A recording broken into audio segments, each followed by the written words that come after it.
ಹೆಸರು ಕುಸುಮಾಧರ ಅಂತ. ದೀಪಾವಳಿದ ಆಚರಣೆ ತುಳುನಾಡಿಗೆ ಅಂಚನೆ ಇಡೀ ಭೂಲೋಕಡು ದೀಪಾವಳಿ ಪರ್ವ ಮಹಾಮಲ್ಲ ಉದಾರ್ತಿದ ಮುಕ್ತ ಸ್ಥಾನದಿತ್ತಿನ ಸಂಭ್ರಮದ ಉಚ್ಚಯ. ಆ ಪರ್ವ ಒಂತೆ ತಿಂಗಳದ ಅಮಾವಾಸ್ಯೆಗೆ ಶುರು ಆಂಡ ಪಾಡ್ಯದ ಮನದಾನೆ ಮುಟ್ಟ ಇಟ್ಕೊಂಡು ತುಳುವೆರ ಬೆನ್ನಿ ಸಾಗೋಡಿದಕ್ಕೆ ಸಂಪ್ರದಾಯದ ಲೆಕ್ಕನೆ ಎಡ್ಡೆ ರೀತಿ ನೀತಿ ಕಟ್ಟಡ ಪ್ರಕಾರ ಆಚರಿಸೊಂದು ಏನೇನು ಕೈ ಕೊಯ್ದು ಸುಗ್ಗಿದ ಕಂಡ ಮರ್ತದೆ ಬಿತ್ತದು ಬೆನ್ನು ಸಾಗೋಡಿ ಬಿತ್ತರ ಆನಾಗ ದೀಪಾವಳಿ ಪರ್ವ ಶುರು ಆಗುವುದು. ಅಮಾಸೆದ ದುಮುನಾನಿ ಚತುರ್ದಶಿ ಲೋಕಕಂಠತೆ ಆಯ್ನ ನರಕಾಸುರನ ನಾಳೆ ಕೈತ ನಾರಾಯಣ ದೇವರಿಗೆ ಕೆರೆದು ನರಕವು ಕಡಪಿನ ದಿನ ನರಕಾಸುರನ ಸೈದಿನ ಅಮೆಸೂತಕ ಕಳೆದರ ಗೋಡಾದು ಬೆಂದ್ರ ಕಾಯ್ತಿದ್ದು ನೀಪುನ ದಿನಕ್ಕೂ ನೀಪುನ ಪರ್ಬಂದು ಅಂತೇಳಿ ಚುಮ್ಮದ ಗುರ್ಕೆಗೆ ನೀರು ಕಾಯ್ತಿದ್ದು ಗುರ್ಕೆಗೆ ಸುಣ್ಣದ ಬೊಟ್ಟು ಅಂಚನೆ ಗೊಂಡೆ ಪೂತ ಮಾಳೆ ಪಾಡಿ ಇಲ್ಲದಕ್ಕಲು ಮಾತಿರ್ಲ ಜೋಕುಲು ಬಾಳೆಲು ಜವನೇಲು ಬರಬೇಲು ಅಂಜವು ಕೊಂಜವು ಇಡೀ ಮೈಗೆ ತಲೆಗೆ ಎಣ್ಣೆ ಪೂಜಿದು ನೀಪುನ ಸಂಪ್ರದಾಯ ಇವೆರಡ ಉಂಟು. ಅಂಚನೆ ಇಲ್ಲದ ಮಾತಿರ್ಲ ಹೊಸ ಅಂಗಿ ಕುಂಟು ಇಲ್ಲದ ಗುರ್ಕಾರಿ ಎತ್ತು ಕೊಡ್ತೇವೆ. ಅವೇನು ಜೊತೆ ಇದೆ ಮತ್ತೊಂದು ಹಿರಿಯಕ್ಕೇನ ಕಾರು ಪಕ್ಕದ ಆಶೀರ್ವಾದ ನಟ್ಟೊಂದು ಬಾರಿ ಬಿದ್ದು ಪಾಯಸ ಜೋನಸ ಮಾಡ್ತೇವೆ. ಬೆನ್ನಿ ಸಾಗೋದಕ್ಕೆ ತಾನ ಕೆಲಸ ಮಾಡ್ಕೊಂಡು ಹತ್ಯಾರಲೇನೆ ದೆಕ್ಕಿದು ಜಾಳದ ಒಂಜಿ ಬರಿಕೆ ಸಾಲಾದ ದೀಪರು ನೊಗ ನಾಯರು ಎರುಮುಟ್ಟುನ ಪಲಾಯಿ ಕೊಟ್ಟು ಕಿಕ್ಕಾಸು ಗುದ್ದಲಿ ಕೊಕ್ಕೆ ಉಜ್ಜೆರು ಕೈ ನೋಟುನ ಆನೆ ಪಡೆ ಮುಂದಿನ ಮಾತ ಸಾಲು ಜೋಡಿಸದು ತಿತ್ತಿರು ದಿಕ್ಕಿನ ಕಾಡು ದಿಕ್ಕಿನ ಕಾಟು ಹೂವು ಗೊಂಡೆ ಹೂವು ಮಿಠಾಯಿ ಹೂವು ಹೊರಗ ಹೂವು ಪಾದ ಹೂವು ಚೆಂಡು ಹೂವು ಕಂಗದ ಸಿಂಗಾರ ಕೇಪುಲ್ ಪೌದೀದು ಐತ ಸಿಂಗಾರ ಮಾಡ್ತಾರೆ. ಆ ಮಾತಿದಾನಿ ರಾತ್ರಿ ಆನಾಗ ಕೊತ್ತರಿ ದೀಪ ಕೊತ್ತಾದು ಇದೆ ಹೂವೇಲು ಗೊಬ್ಬರದ ಮುತ್ತಾಗೆ ಬಾರದ ತುಪ್ಪೆಗೆ ದೀಪ ತೀದು ಕೈಕಂಜಿಲೆಗೆ ಬೊಲ್ಪು ತೋಜಾವೆ. ಅಂಚನೆ ಬೈಲದ ಎತ್ತರಡು ಕಂಡರು ಕಟ್ಟೆ ಪುಣಿಕ್ಕೆ ಬಲಕಿ ಮರ ಉಳಿದು ಕೊಡ್ತಿರಿದ ಬೊಲ್ಪು ಕೊತ್ತಾದು ಬಲಿಯಂದ್ರೆ ನಾ ಸಂಧಿ ಪಾಡುದು ಹೂಪಂದು ಅರಿಪಾರಾಯು. ಆ ಊರ ಕೊಡಿಕನಲ ಈ ಊರ ಬಲಿಕೊನಲ ಕೂ ಬಲೀಂದ್ರ ಪರ್ಬ ಗದ್ದಲ ಬಜಿಲು ಮುಕ್ಕೊಂಡೆ ಪನ್ಪುನ ಗಾದದಂಚ ಪರ್ಬದ ಅಮಾವಾಸ್ಯದ ಮನದಾನಿ ಪಾಡ್ದು ಈ ದಿನ ಮಧ್ಯಾಹ್ನದ ಸೈತಿನ ಕ್ಲೆಗೆ 18 ಮೈಲೆ ಪಾಡ್ದು ಕುಳೆಕ್ಲೆಗೆ ಬಳಸಿನ ಕ್ರಮ ಮಾಡ್ತೀರು. ತೆಲ್ಲವು ಪರ್ಂದದ ಕುಲ ಸೇವು ಪತ್ತೆದ ಕೊದ್ದೆಲು ಬಾರಿದ ಕಾಯ್ದ ಪಲ್ಯ ಮಾಡ್ತದೆ ಬಳಸಿದು ಧೂಪ ದೀದು ತೋಜಾದು ಮಾತೆಲ್ಲ ಒಟ್ಟು ಸೇರಿದು ಕೈ ಮುಗಿತೀವಿ ಬುಕ್ಕ ಬಣಸು ಮಾಡ್ತೀವಿ. ರಾತ್ರಿ ಆಯಿ ಬುಕ್ಕ ಕೂಡ ಬೊಟ್ಟು ದೀದು ಬಲಿಯಂದ್ರೆ ಕೊಡಿಲಿಕ್ಕಿದು ಆಚರಣೆ ಮಾಡ್ತೀವಿ. ಅಂಗಡಿ ಬೇರದಕ್ಕಲೆ ಲಕ್ಷ್ಮೀ ಪೂಜೆ ಮಾಡ್ತಿದ್ದು ಅಂಗಡಿದ ಪರಸಾಲವು ಗಿರಕಿಲೆಗೆ ಪರ್ಬದ ವಾಯ್ದವು ಸಾಲ ತಂದವರೇ ಹೇಳಿಕೆ ಕೊಡ್ದು ವನಸು ತಮ್ಮನ ಬೊಮ್ಮನ ಮಲ್ಪವೆ ಗೋಪೂಜೆ ಮಾಡ್ತಿದ್ದು ಇದೇ ದಿಕ್ಕಿನ ಕಂಜಿ ಕೈಕರಿ ಇಂಜಿಲೇನೆ ಮೀಪಾದು ಕಂಟಿಲ್ಗೆ ಗೊಂಡೆ ಪೂತ ಮಾಲೆ ಪಾಡ್ದು ಕುಂಕುಮದ ಬೊಟ್ಟು ಉಂಡೋರು ಪಾಡ್ದು ಅಡ್ಡೆ ತಿಂಪಾದು ಗುಡ್ಡೆಗೆ ಮೇವೆರ ಬಿಡ್ತೀವಿ. ಪಟಾಕಿ ದುಡ್ಸು ಕುಡ್ದು ಕಣ್ಣು ಕರೆದೆತನ್ನ ದೆತನ್ನವು ನಮ್ಮ ಸಂಸ್ಕೃತಿ ಆಗ್ತದೆ. ದೀಪಾವಳಿಗೆ ದೀಪ ದೀದು ಧೂಪ ತೋಜಾದು ಭಕ್ತಿಡು ಬಲೀಂದ್ರನ ಕೊಡಿಲೆಪ್ಪುನ ತುವೆರಾಯಿನ ನಮ್ಮ ಪೆರ್ಮೆದ ಸಂಸ್ಕೃತಿ ಸಂಪ್ರದಾಯ ಮುಂದೇನು ಉರಿತನುಗ. ಜೈ ತುಳುವಾಡ ಬಲೀಂದ್ರ. ನಮಸ್ತೆ. ಸೊಲ್ಮೆಗಳು ಕುಸುಮದ ನಮ್ಮ ಪೂಜೆದ ಕಾರ್ಯಕ್ರಮ ಉಂಟು. ಮಾತಾ ಬೆಳಿಗ್ಗೆ ನಮ್ಮ ಸಂಘದ ಪದಾಧಿಕಾರಿಗಳು ಪೂರ ಮಟ್ಟದ ಜೊತೆಗೆ ಸೇರೋಣ.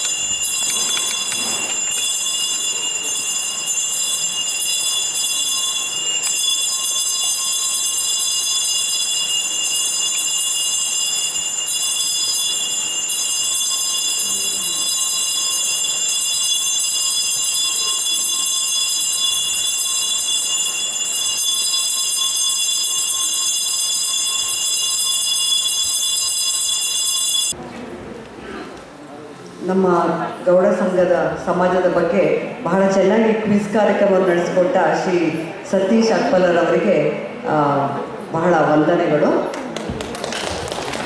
ಮೂರು ನೆರೆದಿನ ಮಾತ ಬದಲಿಗೆ ಉಡಲು ತಿಂಜಿನ ಸೊಲ್ಮೆಲು. ಎಲ್ಲರಿಗೂ ಬೆಳಗಿನ ಶುಭೋದಯ. ಇಂದು ದಕ್ಷಿಣ ಕನ್ನಡ ಗೌಡ ಕ್ಷೇಮಾಭಿವೃದ್ಧಿ ಸಂಘ ಬೆಂಗಳೂರು ಇವರ ವತಿಯಿಂದ ಬಂಧು ಬಾಂಧವರ ಸಮ್ಮಿಲನ ಹಾಗೂ ಬಲಿಯೇಂದ್ರರ ಹಬ್ಬದ ಆಚರಣೆ ಆಯೋಜಿಸಿದ್ದು, ಈಗಾಗಲೇ ಸಂಭ್ರಮದ ಬಲಿಯೇಂದ್ರ ಹಬ್ಬವನ್ನು ನಾವೆಲ್ಲರೂ ಸಡಗರದಿಂದ ಆಚರಿಸುತ್ತಿದ್ದೇವೆ. ಈಗ ಸಭಾ ಕಾರ್ಯಕ್ರಮವನ್ನು ಪ್ರಾರಂಭಿಸಲು ಗುರು ಹಿರಿಯರಲ್ಲಿ ಅನುಮತಿ ಕೋರುತ್ತಾ ಮುಂದುವರಿಸುತ್ತಿದ್ದೇನೆ. ಈ ವೇದಿಕೆಗೆ ಮುಖ್ಯ ಅತಿಥಿ ಹಾಗೂ ಗಣ್ಯರನ್ನು ಕರೆತರಲು ಸಂಘದ ಅಧ್ಯಕ್ಷರಾದ ಪಿ ಓಂ ಪ್ರಕಾಶ್, ಉಪಾಧ್ಯಕ್ಷರಾದ ಪಿ ನಾರಾಯಣ್, ಕಾರ್ಯದರ್ಶಿಗಳಾದ ಸಂದೀಪ್ ಡಿಕೆ, ಖಚಾಂಜಿ ಬಾಲಕೃಷ್ಣ ಎಂ ಪಾರ್ಲಾ ಹಾಗೂ ಜಂಟಿ ಕಾರ್ಯದರ್ಶಿ ವಿಶ್ವಾಸ್ ಮಡ್ತಿಲರವನ್ನು ವೇದಿಕೆಗೆ ಆಹ್ವಾನಿಸುತ್ತಿದ್ದೇನೆ.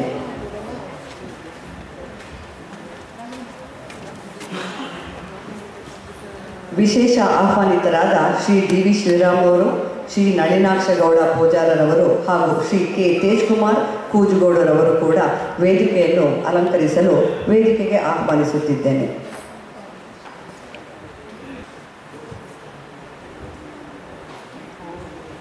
ಯಾವುದೇ ಒಂದು ಶುಭ ಸಮಾರಂಭಕ್ಕೆ ದೇವರ ಆಶೀರ್ವಾದ ಬಹಳ ಮುಖ್ಯ.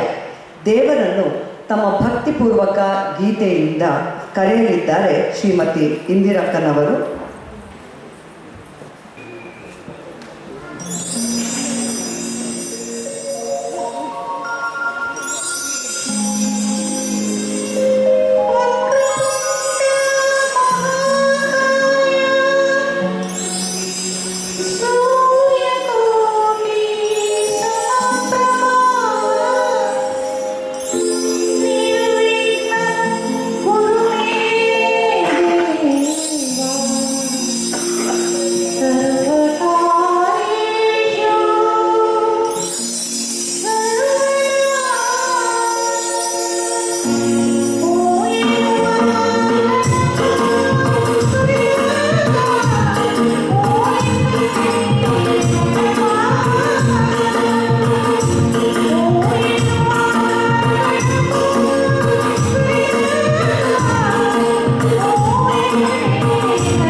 ಕಾರ್ಯಕ್ರಮಕ್ಕೆ ಬಂದಿರುವ ಗಣ್ಯರನ್ನು ಹಾಗೂ ಬಂಧುಗಳನ್ನು ಸ್ವಾಗತಿಸಲು ವೇದಿಕೆಯ ಮೇಲೆ ಬರಲಿದ್ದಾರೆ ನಮ್ಮ ಸಂಘದ ಕಾರ್ಯದರ್ಶಿಗಳಾದ ದೇವರಗುಂಡ ಶ್ರೀ ಸಂದೀಪ್ ರವರು.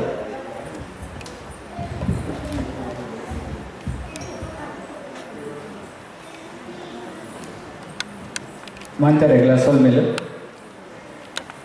ಎಲ್ಲ ಬಂಧು ಮಿತ್ರರಿಗೂ ಕೂಡ ನಮಸ್ಕಾರ. ದಕ್ಷಿಣ ಕನ್ನಡ ಗೌಡ ಕ್ಷೇಮಾಭಿವೃದ್ಧಿ ಸಂಘ ಬೆಂಗಳೂರು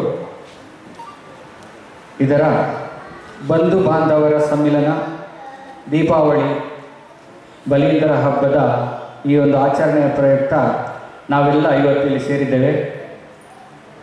ಈ ಒಂದು ಸ್ವಾಗತ ಕಾರ್ಯಕ್ರಮವನ್ನು ನಡೆಸಲಿಕ್ಕೆ ನನಗೆ ತುಂಬ ಸಂತೋಷ ಅನ್ನಿಸ್ತಾ ಇದೆ. ಮೊದಲನೇದಾಗಿ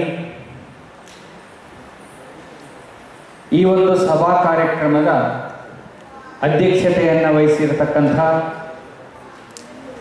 ನಮ್ಮ ದಕ್ಷಿಣ ಕನ್ನಡ ಗೌಡ ಕ್ಷೇಮಾಭಿವೃದ್ಧಿ ಸಂಘದ ಪ್ರಸ್ತುತ ಕಾರ್ಯಾಧ್ಯಕ್ಷರಾದ ಶ್ರೀ ಓಂ ಪ್ರಕಾಶ್ ಅವರಿಗೆ ನಾನು ತುಂಬು ಹೃದಯದ ಸ್ವಾಗತವನ್ನು ತಮ್ಮೆಲ್ಲರ ಪರವಾಗಿ ಕೋರ್ತಾ ಇದ್ದೇನೆ. ಅವರಿಗೆ ಶ್ರೀ ಶಿವಪ್ರಸಾದ್ ಅವರು ಹೂಗುಚ್ಛವನ್ನು ನೀಡಿ ಸ್ವಾಗತಿಸಿದ್ದಾರೆ. ಧನ್ಯವಾದಗಳು.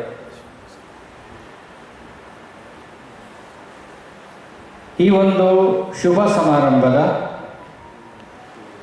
ಮುಖ್ಯ ಅತಿಥಿಗಳಿಗಾಗಿ ಆಗಮಿಸಿರತಕ್ಕಂತಹ ನಮ್ಮವರೇ ಆದ ಸನ್ಮಾನ್ಯ ಡಾಕ್ಟರ್ ಪುರುಷೋತ್ತಮ ಬಿಳಿಮಲೆ ಅಧ್ಯಕ್ಷರು, ಕನ್ನಡ ಅಭಿವೃದ್ಧಿ ಪ್ರಾಧಿಕಾರ, ಕರ್ನಾಟಕ ಸರ್ಕಾರ. ತುಂಬ ಸಂತೋಷದಿಂದ ಇವತ್ತು ಅವರು ಬಂದಿದ್ದಾರೆ. ಅವರಿಗೆ ನಾವೆಲ್ಲ ಪ್ರೀತಿಯ ಸ್ವಾಗತವನ್ನು ಕೋರೋಣ. ಅವರಿಗೆ ನಮ್ಮ ಅಧ್ಯಕ್ಷರಾದ ಓಂ ಪ್ರಕಾಶ್ ಅವರು ಹೂಗುಚ್ಛವನ್ನು ನೀಡಿ ಸ್ವಾಗತಿಸಬೇಕಾಗಿ ಕೇಳಿಕೊಳ್ತೇನೆ.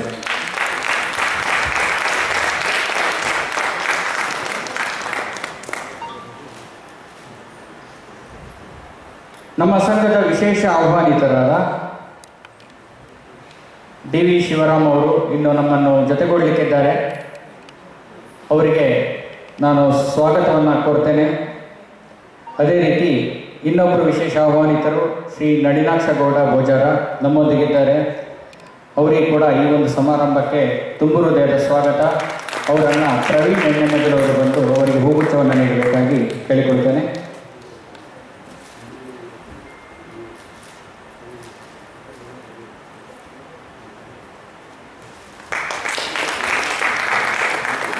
ಅದೇ ರೀತಿಯಾಗಿ ಮತ್ತೊಬ್ಬ ವಿಶೇಷ ಆಹ್ವಾನಿತರಾದ ಶ್ರೀ ಕೆ ತೇಜಕುಮಾರ್ ಕೂಜುಗೋಡು ಅವರು ಇವತ್ತು ನಮ್ಮೊಂದಿಗಿದ್ದಾರೆ, ಸಮಾರಂಭದಲ್ಲಿ ಪಾಲ್ಗೊಂಡಿದ್ದಾರೆ. ಅವರಿಗೆ ವಿಶೇಷವಾದಂಥ ಸ್ವಾಗತ. ಶ್ರೀಮತಿ ಪ್ರೇಮಾ ಇವರು ನಮ್ಮ ಪದಾಧಿಕಾರಿಗಳು. ಅವರಿಗೆ ಹೂಗುಚ್ಛವನ್ನು ನೀಡಿ ಸ್ವಾಗತಿಸಬೇಕು ಅಂತ ಕೇಳಿಕೊಳ್ತೇನೆ.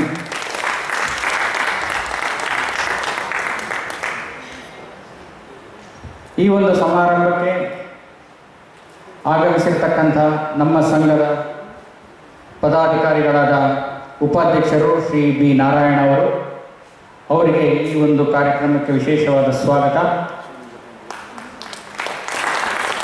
ಅವರಿಗೆ ಸುರೇಶ್ ಪೋದ್ರಕೋಡಿ ಅವರು ಹೂಗುಚ್ಛವನ್ನು ನೀಡಿ ಸ್ವಾಗತಿಸಬೇಕು.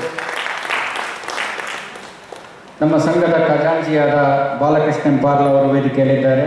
ಅವರಿಗೂ ಕೂಡ ವಿಶೇಷವಾದ ಸ್ವಾಗತ. ಅವರಿಗೆ ವಿಶ್ವನಾಥ್ ಎಣ್ಣೆಮಜಲ್ ಅವರು ಹೂಗುಚ್ಛವನ್ನು ನೀಡಿ ಸ್ವಾಗತಿಸಿ.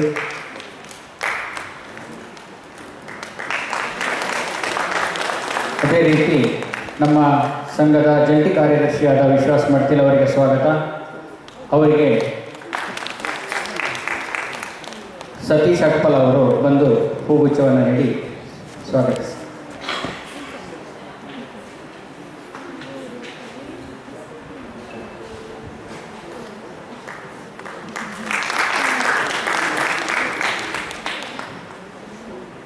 ಮುಖ್ಯವಾಗಿ ಇವತ್ತಿನ ಈ ಒಂದು ಸಮಾರಂಭಕ್ಕೆ ಬಂದಂತಹ ನಮ್ಮ ಸಮಾಜದ ಎಲ್ಲ ಬಂಧು ಬಾಂಧವರು, ಅದೇ ರೀತಿಯಾಗಿ ವಿದ್ಯಾರ್ಥಿಗಳು, ಮಿತ್ರರು ಎಲ್ಲರಿಗೂ ಕೂಡ ನಾನು ನಿಮ್ಮೆಲ್ಲರಿಗೂ ಕೂಡ ವಿಶೇಷವಾದಂಥ ಸ್ವಾಗತವನ್ನು ಕೋರ್ತಾ ಈ ಒಂದು ಸಮಾರಂಭ ಯಶಸ್ವಿಯಾಗಿ ಆಗಲಿಕ್ಕೆ ನಿಮ್ಮೆಲ್ಲರ ಸಹಕಾರ ಪ್ರಾರ್ಥನೆ ಇರಲಿ ಅಂತ ಹೇಳಿ ನನ್ನ ಈ ಒಂದು ಸ್ವಾಗತವನ್ನು ಕೊನೆಗೊಳಿಸ್ತೇನೆ. ಧನ್ಯವಾದಗಳು. ಸ್ವಾಗತ ಕಾರ್ಯಕ್ರಮ ನಡೆಸಿಕೊಟ್ಟ ಶ್ರೀ ಸಂದೀಪ್ ರವರಿಗೆ ಧನ್ಯವಾದಗಳು. ದಯವಿಟ್ಟು ಚಪ್ಪಾಳೆ ತಟ್ಟೋದ್ರಲ್ಲಿ ಜಿಪುಣತನವನ್ನು ಯಾರು ಬಂಧುಗಳು ತೋರಿಸಬೇಡಿ.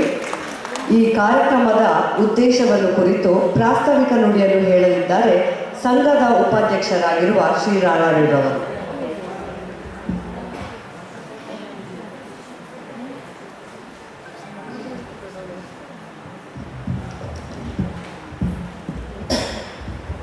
ಎಲ್ಲರಿಗೂ ನಮಸ್ಕಾರಗಳು. ಇಂದಿನ ಸಮಾರಂಭದ ಅಧ್ಯಕ್ಷರಾದಂಥ ಶ್ರೀ ಓಂಪ್ರಕಾಶ್ ಅವರೇ ಹಾಗೂ ಮುಖ್ಯ ಅತಿಥಿಗಳಾದ ಕರ್ನಾಟಕ ಸರ್ಕಾರದ ಕನ್ನಡ ಪ್ರಾಧಿಕಾರದ ಅಧ್ಯಕ್ಷರಾದ ಡಾಕ್ಟರ್ ಪುರುಷೋತ್ತಮ ಬೆಳ್ಮಲೆ ಅವರೇ ಹಾಗೂ ವೇದಿಕೆಯಲ್ಲಿರುವ ಎಲ್ಲ ಪದಾಧಿಕಾರಿಗಳೇ, ವಿಶೇಷ ಆಹ್ವಾನಿತರೇ, ಕಾರ್ಯಕಾರಿ ಸಮಿತಿ ಸದಸ್ಯರೇ ಹಾಗೂ ಇಂದು ನಮ್ಮಲ್ಲಿ ಸನ್ಮಾನ ಮಾಡುತ್ತಿರುವಂಥ ಸಾಧಕರೇ, ವಿದ್ಯಾರ್ಥಿ ಪುರಸ್ಕೃತರೇ ಮತ್ತು ಎಲ್ಲ ಕುಲಬಾಂಧವರೇ, ಎಲ್ಲರಿಗೂ ನಮಸ್ಕಾರಗಳು. ನಮ್ಮ ಸಂಘವು 2003ರಲ್ಲಿ ನಮ್ಮ ಮಾಜಿ ಪ್ರಧಾನಿಗಳಾದ ಶ್ರೀ HD ದೇವೇಗೌಡರು ಉದ್ಘಾಟಿಸಿದರು. ಅಂದು ನಮ್ಮ ಹಿರಿಯರಾದಂಥ ಡಾಕ್ಟರ್ ಮುದ್ದಪ್ಪಗೌಡ, ಚಾಮಯ್ಯನವರು, ಕೊರಜಿ ಶಿವರಾಮಗೌಡರ ಮಾರ್ಗದರ್ಶನದಲ್ಲಿ ನಾವು ಈ ಸಂಘ ನಡ್ಕೊಂಡು ಬಂದಿದೆ. ನಮ್ಮ ಉದ್ದೇಶ ಏನೆಂದರೆ, ನಾವು ದಕ್ಷಿಣ ಕನ್ನಡದಿಂದ ಬೆಂಗಳೂರಿಗೆ ಬಂದು ನಮ್ಮ ಮಕ್ಕಳೆಲ್ಲ ಎಲ್ಲೇ ಇರ್ತಾರೆ, ಅವರಿಗೆ ನಮ್ಮ ದಕ್ಷಿಣ ಕನ್ನಡದ ಒಂದು ಸಾಂಸ್ಕೃತಿಕ ನಮ್ಮ ಹಬ್ಬ ಹರಿದಿನಗಳು ಅಂತ ಅವರಿಗೂ ಪರಿಚಯ ಆಗಬೇಕು ಅಂತೇಳಿ ನಾವು ಪ್ರತಿ ವರ್ಷವೂ ಬಲೀಂದ್ರ ಹಬ್ಬವನ್ನು ಆಚರಿಸ್ಕೊಂಡು ಬರ್ತಾಯಿದ್ದೇವೆ. ಹಾಗೂ ಆ ದಿನ ನಮ್ಮ ಜನಾಂಗದ ಸಾಧಕರು ಮತ್ತು ವಿದ್ಯಾರ್ಥಿಗಳಿಗೆ ಸನ್ಮಾನ ಮತ್ತು ಸಾಂಸ್ಕೃತಿಕ ಕಾರ್ಯಕ್ರಮವು ಸಹ ಇಟ್ಕೊಂಡಿರ್ತೇವೆ. ಆದರೆ ಇವತ್ತು ನಮ್ಮ ದುರದೃಷ್ಟವತ್ತು ನಮ್ಮ ಮಧ್ಯಾಹ್ನಂತರ ಕಾರ್ಯಕ್ರಮ, ನಮ್ಮದು ಸಾಂಸ್ಕೃತಿಕ ಕಾರ್ಯಕ್ರಮ, ಡ್ಯಾನ್ಸ್ ಪ್ರೋಗ್ರಾಮಲ್ಲಿ ಇತ್ತು. ನಮ್ಮ ಮಾಜಿ ಪ್ರಧಾನಿಗಳಾದ ಮನಮೋಹನ್ ಸಿಂಗ್ ಅವರು ತೀರಿ ಹೋದ ಕಾರಣ ಯಾವುದೇ ಕಲ್ಚರ್ ಪ್ರೋಗ್ರಾಮನ್ನು ಮಾಡಬಾರ್ದು ಅಂತೇಳಿ ಸರ್ಕಾರ ಆದೇಶ ಇರುವ ಕಾರಣ ನಮ್ಮ ಕಲ್ಚರ್ ಪ್ರೋಗ್ರಾಮ್ ಯಾವುದೂ ಮಧ್ಯಾಹ್ನಂತರ ಇಲ್ಲ. ಹಾಗೆ ನಮ್ಮ ಸಂಘಕ್ಕೆ 10 ವರ್ಷ ತುಂಬಿದಾಗ ನಮ್ಮ ನೆಚ್ಚಿನ ಮಾಜಿ ಮುಖ್ಯಮಂತ್ರಿಗಳಾದ ಶ್ರೀ ಸದಾನಂದ ಗೌಡರು ವೀರ್ಯ ಅಂತ ಸ್ವರ್ಣ ಸಂಚಿಕೆಯನ್ನು ಬಿಡುಗಡೆ ಮಾಡುವ ಮೂಲಕ ನಮ್ಮ ಕಾರ್ಯಕ್ರಮ ನೆರವೇರಿಸಿಕೊಟ್ರು. ಅಂದು ನಾವು ಇಲ್ಲಿವರೆಗೆ ನಮ್ಮ ಸಮಾಜದ ಗಣ್ಯರಾದಂಥ ಶ್ರೀ ದೇವೇಗೌಡರು, ಡಾಕ್ಟರ್ ಮುದ್ದಪ್ಪಗೌಡರು, ಶ್ರೀ ಚಾಮಯ್ಯನವರು, ಶ್ರೀ ಸದಾನಂದ ಗೌಡರು, ಕುಮಾರಿ ಶೋಭಾ ಕರಂದ್ಲಾಜೆ, ಸಂಜೀವ ಮಠದವರು, ಮಾಜಿ ಕುಲಪತಿಗಳಾದ ಕೊಳಂಬೆ ಚಿದಾನಂದ ಗೌಡರು, ಡಾಕ್ಟರ್ ಚಿನ್ನಪ್ಪ ಗೌಡರು, ಹರೀಶ್ ಗೌಡರು IAS ಮತ್ತು ಮಾಜಿ ಅರೆಭಾಷೆ ಅಕಾಡೆಮಿ ಅಧ್ಯಕ್ಷರಾದ ಲಕ್ಷ್ಮೀನಾರಾಯಣ ಕಜಗದ್ದೆ, ನ್ಯಾಯಾಧೀಶರಾದಂಥ ಶಿವರಾಮ್ ಕೇವರ, ಸುಬ್ರಹ್ಮಣ್ಯ ಮಧುಗದ್ದೆ, ಎಲ್ಲವರಿಗೂ ನಾವು ಇದುವರೆಗೆ ನಾವು ಸನ್ಮಾನ ಮಾಡಿಕೊಂಡು ಬಂದಿದ್ದೇವೆ. ಹಾಗೆ ದಕ್ಷಿಣ ಕನ್ನಡದ ಬೆಂಗಳೂರಿಗೆ ಬಂದಿರುವಂಥ ಬೇರೆ ಬೇರೆ ಜನಾಂಗದವರು, ಬಣ್ಸ್ ಇರ್ಬೋದು, ಪೂಜಾರಿಗಳು ಇರ್ಬೋದು, ಮಗವೀರರು ಇರ್ಬೋದು, ಮರಾಠರು ಇರ್ಬೋದು, ಕುಲಾಲರು ಇರ್ಬೋದು, ಬ್ರಾಹ್ಮಣರು ಇರ್ಬೋದು, ಇವರೆಲ್ಲ ಬೆಂಗಳೂರಿಗೆ ಬಂದು ಒಂದು ಸ್ವಂತ ನೆಲೆಯನ್ನು ಮಾಡಿಕೊಂಡಿದ್ದಾರೆ. ಹಾಗೆ ನಾವು ಸಹ ದಕ್ಷಿಣ ಕನ್ನಡ ಗೌಡರು ಏನಾದರೂ ಒಂದು ಸ್ವಂತ ನೆಲೆ ಬೆಂಗಳೂರಲ್ಲಿ ಮಾಡ್ಕೊಳ್ಬೇಕು ಅಂತ ಹೇಳಿ ನಾವು ಸಹ BDAಗೆ ಅಪ್ಲೈ ಮಾಡಿದೋ. ನಮಗೆ 800 ಚದರ ಮೀಟರ್ BDA ಕೆಂಪೇಗೌಡ ಲೇಔಟಲ್ಲಿ ಸೈಟು ಮಂಜೂರು ಆಗಿರ್ತದೆ. ಅದಕ್ಕೆ ನಾವು ಸುಮಾರು ಒಂದು 40 ಲಕ್ಷ ರೂಪಾಯಿ ಆಗಿದೆ. ಈಗಾಗಲೇ ನಾವು ಒಂದು 15 ಲಕ್ಷ ರೂಪಾಯಿನ ಕಟ್ಟಿದ್ದೇವೆ. ಹಣದ ಕೊರತೆಯಿಂದ ನಮಗಿನ್ನೂ ನಮ್ಮ ಸಂಘಕ್ಕೆ ರಿಜಿಸ್ಟರ್ ಮಾಡ್ಕೊಳ್ಳೋಕ್ಕೆ ಆಗಲಿಲ್ಲ. ಈಗಾಗಲೇ ನಮ್ಮ ಸಂಘಕ್ಕೆ ಮಹಾಪೋಷಕರಾಗಿ 1 ಲಕ್ಷ ದೇಣಿ ಕೊಟ್ಟವರು ಡಾಕ್ಟರ್ ಮುದ್ದಪ್ಪಗೌಡರು ಇದ್ದಾರೆ, DV ಸದಾನಂದಗೌಡರು, Nalinaksha ಗೋಜಾರ, PM Shivaprasad, B Narayana, DV Shivaram, Subrahmanya ಮಧುಗದ್ದೆ, Shri Om Prakash ಮತ್ತು ತೇಜಕುಮಾರ್ ಕೂಜಗೋಡು, ಇವರೆಲ್ಲ ಮಹಾಪೋಷಕರಾಗಿ 1 ಲಕ್ಷ ಕೊಟ್ಟು ನಮಗೆ ಸಹಕರಿಸಿದ್ದಾರೆ. ಹಾಗೆ ಎಲ್ಲರೂ ಸಂಘಕ್ಕೋಸ್ಕರ ಹೆಚ್ಚಿನ ಸಂಖ್ಯೆಯಲ್ಲಿ ಮಹಾಪೋಷಕರಾಗುವಂತೆ ಕೇಳ್ಕೊಳ್ತೇನೆ. ನಾವು ಸುಮಾರು 20 ವರ್ಷದಲ್ಲಿ ನಾವು 400 ಜನ ಸದಸ್ಯರಿದ್ದೇವೆ. 400 ಜನದಲ್ಲಿ ಇನ್ನು ಕೆಲವರೆಲ್ಲ 50,000, 25,000, 10,000 ಕೊಟ್ಟಿದ್ದಾರೆ. ಅವರು ಎಲ್ಲರೂ ಈ 400 ಜನ ಸದಸ್ಯರಲ್ಲಿ 20% ಜನ ಮಾತ್ರ ನಮಗೆ ದೇಣಿಗೆಯನ್ನು ಕೊಟ್ಟಿದ್ದಾರೆ. ಇನ್ನು 80% ಜನ ಕೊಡಬೇಕು. ತಾವೆಲ್ಲರೂ ಸಹಕಾರ ಮಾಡಿದರೆ 400 ಜನದಲ್ಲಿ ಪ್ರತಿಯೊಂದು ಕುಟುಂಬದವರು ಒಂದು 10,000 ರೂಪಾಯಿ ಕೊಟ್ಟರು ಸಹ ನಮಗೆ ತುಂಬ ಅನುಕೂಲ ಆಗುತ್ತೆ. ಹಾಗೆ ನಾವು ಈ 20 ವರ್ಷದಲ್ಲಿ ಈ ವಿದ್ಯಾರ್ಥಿನಿಯರು SSLC PUC ಅವರು ಒಂದು 100 ಜನಕ್ಕೆ ನಾವು ಸನ್ಮಾನ ಮಾಡಿದ್ದೇವೆ. 100 ಜನ ವಿದ್ಯಾರ್ಥಿಗಳಿಗೆ. ಅವರು ದೇವರ ದಯೆಯಿಂದ ಇವತ್ತು ಇಂಜಿನಿಯರು, ಡಾಕ್ಟ್ರು, ಬೇರೆ ಬೇರೆ ಇದರಲ್ಲಿ ಉನ್ನತ ಹುದ್ದೆಯಲ್ಲಿ ಇದ್ದಾರೆ. ಅವರು ಏನಾದರೂ ನಮಗೆ ಸಂಘಕ್ಕೆ ಅಂತೇಳಿ ಒಂದು 10,000 20,000 ಕೊಟ್ಟರೆ ನಮಗೆ ತುಂಬ ಅನುಕೂಲ ಆಗುತ್ತೆ. ನಮ್ಮ ಸಂಘದ ಎಲ್ಲ ಬ್ಯಾಂಕ್ ಖಾತೆ ರಿಸೆಪ್ಷನ್ನಲ್ಲಿ ಇದೆ, ಎಲ್ಲ ನೀವು ನೋಡ್ಕೊಳ್ಬೋದು. ಹಾಗೆ ಇಂದು ನಾವು ನಮ್ಮ ಮುಖ್ಯ ಅತಿಥಿಗಳಾದ ಡಾಕ್ಟರ್ ಪುರುಷೋತ್ತಮ ಬೆಳ್ಳಿಮಳೆಯವರನ್ನು ನಮ್ಮ ದಿವಂಗತ ಡಾಕ್ಟರ್ ಮುದ್ದಪ್ಪ ಗೌಡರ ವೇದಿಕೆಯಲ್ಲಿ ಸನ್ಮಾನ ಮಾಡ್ತಾಯಿದ್ದೇವೆ. ಅವರ ಬಗ್ಗೆ ನಾವು ಏನು ಎಲ್ಲರಿಗೂ ಗೊತ್ತಿದೆ, ಪುರುಷೋತ್ತಮ ಬೆಳ್ಳಿಮಳೆ ಎಲ್ಲರಿಗೂ ಗೊತ್ತು. ನಾನು ತಿಳಿದಾಗೆ ಅವರ ಚಿಂತನೆಗಳು, ಅವರ ಬರಹಗಳು, ಅವರ ಆಲೋಚನೆಗಳು ಇವೆಲ್ಲ ನನಗೆ ಅನಿಸುತ್ತೆ ಅವರು ನಮಗೆ ಒಂದು ಸಣ್ಣ ಕುವೆಂಪು ಥರನೇ ಕಾಣ್ತಾರೆ. ರಾಷ್ಟ್ರಕವಿ ಕುವೆಂಪು ಶಿಷ್ಯ ಅಂತ ಹೇಳೋದು ತಪ್ಪಾರದು ಅಲ್ಲ, ಅದೇ ಥರ ಅವರು ಕುವೆಂಪು ಶಿಷ್ಯ ಅಂತ ನಾನು ಹೇಳ್ತೇನೆ. ಹಾಗೆ ಅವರ ದಶಮಾನೋತ್ಸವ ಅಂತ ನಮ್ಮ ಶರಣ ಸಂಚಿಕೆಯಲ್ಲಿ ಅವರು ಒಂದು ಲೇಖನ ಇದೆ ಅವರದು, ದೆಹಲಿಯಲ್ಲಿ ಒಕ್ಕಲಿಗರು ಅಂತ.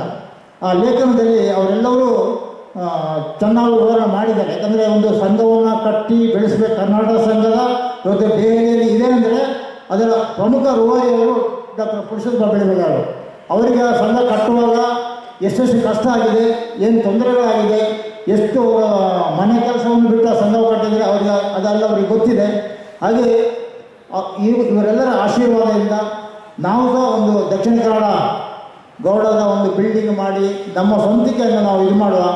ಮುಂದಿನ ದಿನಗಳಲ್ಲಿ ನೀವುಗಳೆಲ್ಲರೂ ಮನಸ್ಸು ಮಾಡಿದ್ರೆ ನಮ್ಮ ಕೆಂಪೇಗೌಡ ಲೇಔಟಲ್ಲಿ ಇದೆ, ಅಲ್ಲಿ ಬರುವ ವರ್ಷ ನಾವು ದೀಪಾವಳಿಯನ್ನು ಆ ಜಾಗದಲ್ಲೇ ನೀವೆಲ್ಲರೂ ಮನಸ್ಸು ಮಾಡಿದ್ರೆ ಆ ಜಾಗದಲ್ಲೇ ನಾವು ದೀಪಾವಳಿ ಆಚರಿಸ್ಬೋದು ಅಂತ ಹೇಳ್ತಾ ಮತ್ತೊಮ್ಮೆ ತಮಗೆಲ್ಲರಿಗೂ ಕೇಳಿಕೊಂಡು ನೀವೆಲ್ಲರೂ ಸಂಘಕ್ಕೆ ಹೆಚ್ಚಿನ ಸಂಖ್ಯೆಯಲ್ಲಿ ಧನ ಸಹಾಯ ಮಾಡಿ ಸಂಘಕ್ಕೆ ಆದಷ್ಟು ಬೇಗ BDAಯಿಂದ ರಿಜಿಸ್ಟ್ರಿ ಮಾಡಿಕೊಳ್ಳಿ, ಸಹಕರಿಸಬೇಕಂತ ಕೇಳಿಕೊಂಡು ನಾನು ಮಾತು ಮುಗಿಸ್ತೇನೆ.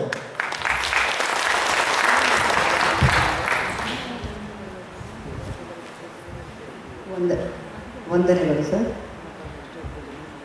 ಈಗ 2023-24ನೇ ಸಾಲಿನ 10ನೇ ಹಾಗೂ ದ್ವಿತೀಯ PUC ಪರೀಕ್ಷೆಯಲ್ಲಿ 90%ಕ್ಕಿಂತ ಹೆಚ್ಚು ಅಂಕ ಗಳಿಸಿರುವ ಸಂಘದ ಸದಸ್ಯರ ಮಕ್ಕಳಿಗೆ ಸನ್ಮಾನದ ಸಮಯ. ಸಾಧನೆಯ ಹಾದಿಯಲ್ಲಿರುವ ಮಕ್ಕಳನ್ನು ಸನ್ಮಾನದ ಮೂಲಕ ಪೋಷಿಸಲು ಬಹುಮಾನವನ್ನು ಪ್ರಾಯೋಜಿಸಿರುವ doctor Prem, principal, institute of physiotherapy, KIMS ಇವರನ್ನು ಹಾಗೂ ಅವರ ಪೂಜ್ಯ ತಾಯಿಯವರಾದ ಶ್ರೀಮತಿ ಮಾಲತಿ ನಳಿನಾಕ್ಷ ಗೌಡರನ್ನು ವೇದಿಕೆಗೆ ಆಹ್ವಾನಿಸುತ್ತಿದ್ದೇನೆ.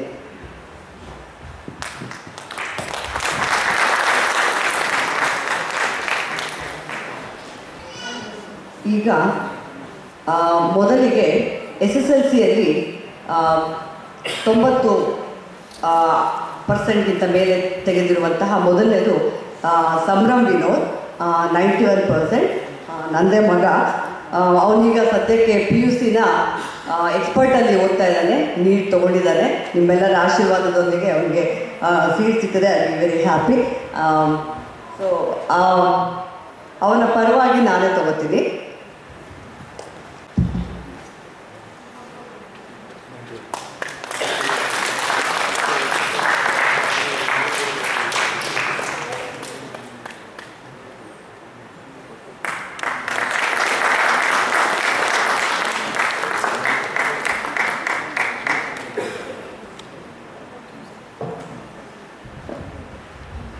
ಎರಡನೇ ಹೆಸರು 90% ತೆಗೆದಿರುವ ಚಲನ್ SP.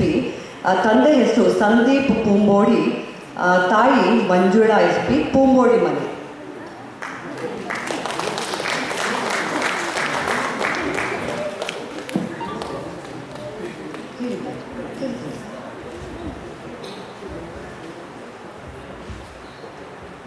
ಚಲನ್ SP.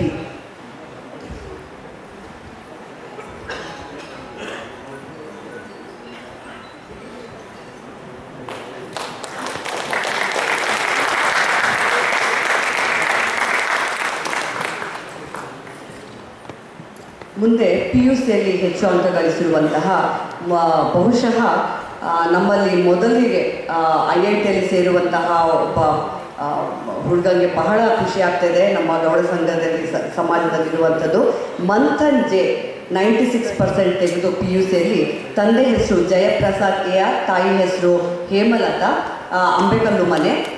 ಅವನು IIT ಕಾನ್ಪುರ್ಗೆ ಸೇರಿದ್ದಾನೆ. ಅವರ ಪೋಷಕರು ಪೇರೆಂಟ್ಸ್ಗಳಿಂದಲೇ ಪ್ರಶಸ್ತಿ ಸ್ವೀಕರಿಸಬೇಕಾಗಿ ಕೊಡುತ್ತಿದ್ದೇನೆ. ಅವರ ಅನುಪಸ್ಥಿತಿಯಲ್ಲಿ ಆ ಹುಡುಗನಿಗೆ ಎಲ್ಲ ರೀತಿಯಾದ ದೇವರು ಸಕ್ಸಸ್ ಕೊಡಲಿ ಅಂತ ಹೇಳ್ತಾ ಮುಂದೆ ಹಿತಾ DK 95.2%, Dharmanna K, Savita H ತಂದೆ ತಾಯಿ, ಕುದುಂಬ ಮನೆ, ಮೆಡಿಕಲ್ ಸೀಟು ಸಿಕ್ಕಿದೆ. ಇವರಿಗೆ ಸಪ್ತಗಿರಿ ಮೆಡಿಕಲ್ ಕಾಲೇಜಲ್ಲಿ ಮೆಡಿಕಲ್ ಸೀಟನ್ನು ಪಡೆದುಕೊಂಡಿದ್ದಾರೆ.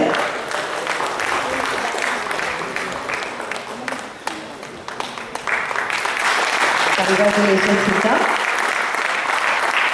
ಮೂರನೇದಾಗಿ ನಿರ್ಮಯ್ ಕಾಯರ್ಗ 95.3%, ಲೋಕೇಶ್ ಕಾಯರ್ಗ ಹಾಗೂ ತನುಜಾ ಇವರ ಮನೆ ಕಾಯರ್ಗ ಪಂಜಾಬ್, BE RNS ಇನ್ಸ್ಟಿಟ್ಯೂಟ್ ಟೆಕ್ನಾಲಜಿಯಲ್ಲಿ ಪ್ರವೇಶ ಪಡೆದಿದ್ದಾನೆ.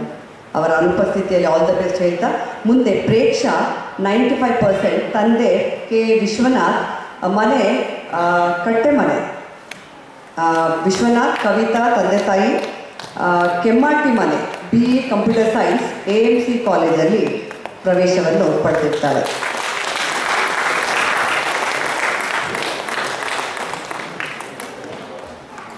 ಸೊ ಈ ಒಂದು ಪ್ರಶಸ್ತಿಯನ್ನು ಪ್ರಾಯೋಜನೆ ಮಾಡಿರುವ ಡಾಕ್ಟರ್ ಪ್ರೇಮ್ ಅವ್ರಿಗೂ ಮತ್ತು ಅವರ ತಾಯಿಯವ್ರಿಗೂ ಕೂಡ ವಂದನೆಗಳನ್ನು ಹೇಳ್ತಾ ಮುಂದುವರಿಸ್ತಾ ಇದ್ದೀನಿ.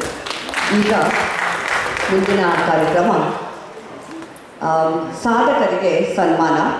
ಸಾಧಕರನ್ನು ಸನ್ಮಾನಿಸುವುದು ನಮಗೆಲ್ಲರಿಗೂ ಹೆಮ್ಮೆಯ ವಿಷಯ. ಇಂತಹ ಸಾಧನೆ ಮಾಡಿದ ಈರ್ವರು ಈ ವೇದಿಕೆ ಮೇಲೆ ಆಸೀನರಾಗಿರುವುದು ನಮ್ಮ ಸೌಭಾಗ್ಯವೇ ಸರಿ.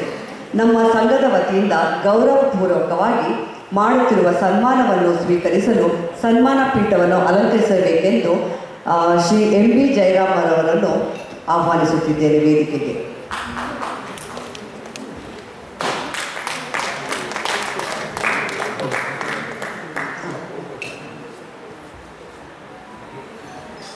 MB ಜಯರಾಮ್ ಅವರು ಸುಳ್ಯ ದಕ್ಷಿಣ ಕನ್ನಡ ತಾಲೂಕಿನಲ್ಲಿ ಸುಳ್ಯದಲ್ಲಿ ಅವರು ಹುಟ್ಟಿ ಮಾಸ್ಟರ್ಸನ್ನು ತಮ್ಮ ಸ್ನಾತಕೋತ್ತರ ಪದವಿಯನ್ನು ಜರ್ನಲಿಸಮ್ ಮತ್ತು ಮಾಸ್ ಕಮ್ಯುನಿಕೇಷನ್ನಲ್ಲಿ ಯೂನಿವರ್ಸಿಟಿ ಆಫ್ ಮೈಸೂರಿಂದ ಪಡೆದುಕೊಂಡಿರುತ್ತಾರೆ.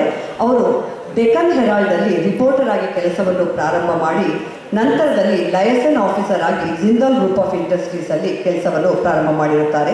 ನಂತರ ಶುರುವಾಗಿರುವಂತಹ ಜರ್ನಿ KPCL ಅಲ್ಲಿ ಅವರು ಪಬ್ಲಿಕ್ ರಿಲೇಷನ್ ಆಫೀಸರಿಂದ ಶುರು ಮಾಡಿ ಎಕ್ಸಿಕ್ಯೂಟಿವ್ ಡೈರೆಕ್ಟರ್ ಆಗಿ ಕೂಡ ಅವರು ತಮ್ಮ ಒಂದು ಕೆಲಸವನ್ನು ನಿರ್ವಹಿಸಿರುತ್ತಾರೆ. ಮತ್ತು ಇವರು ಯಾವ ರೀತಿ ಅಂತ ಹೇಳಿದ್ರೆ ತಾವು ಫಿಲ್ಮ್ ಮೇಕಿಂಗಲ್ಲಿ ಕೂಡ ತಮ್ಮ ಕೆಲಸಗಳನ್ನು ಮಾಡಿರುತ್ತಾರೆ. 2 ಫಿಲ್ಮ್ ಬಗ್ಗೆ ಹೇಳೋದಾಗಿದ್ದರೆ 3 ದಾರಿಗಳು ಹಾಗೂ ಆಕ್ರಮಣ ಎನ್ನುವಂತಹ 2 ಚಲನಚಿತ್ರವನ್ನು ಪ್ರೊಡ್ಯೂಸ್ ಮಾಡಿ ಅದರ ಡೈರೆಕ್ಟರ್ ಆಗಿ national award winning director Shri Girish ಕಾಸರವಳ್ಳಿಯವರು ಅದರ ಡೈರೆಕ್ಷನನ್ನು ಕೂಡ ಮಾಡಿರುತ್ತಾರೆ. ಹಾಗೂ 24 ಟೆಲಿ ಸೀರಿಯಲ್ಗಳನ್ನು ಕೂಡ ಅವರು ಪ್ರೊಡ್ಯೂಸ್ ಮಾಡಿರುತ್ತಾರೆ. ಮತ್ತೊಂದು ಏನಂತ ಹೇಳಿದ್ರೆ the creation of the public relations council of India ಅನ್ನುವಂಥದ್ದು ಇವರ ಒಂದು ಬ್ರೈನ್ ಚೈಲ್ಡ್ ಅಂತ ಹೇಳಿದ್ರೆ ತಪ್ಪಾಗಲಾರದು.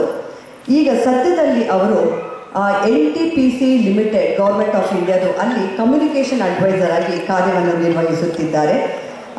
ಅದಾದ ನಂತರದಲ್ಲಿ ಸದ್ಯಕ್ಕೆ ಬಹಳ ಇತ್ತೀಚೆಗೆ ಉತ್ಕಾಲ್ ಯೂನಿವರ್ಸಿಟಿ ಭುವನೇಶ್ವರ್ ಒಡಿಸ್ಸಾ ಇವರು ಲೈಫ್ ಟೈಮ್ ಅಚೀವ್ಮೆಂಟ್ ಅವಾರ್ಡನ್ನು ಕಮ್ಯುನಿಕೇಷನ್ ಆ್ಯಂಡ್ ಪಬ್ಲಿಕ್ ರಿಲೇಷನ್ಸಲ್ಲಿ ಅವರಿಗೆ ನೀಡಿರುತ್ತಾರೆ.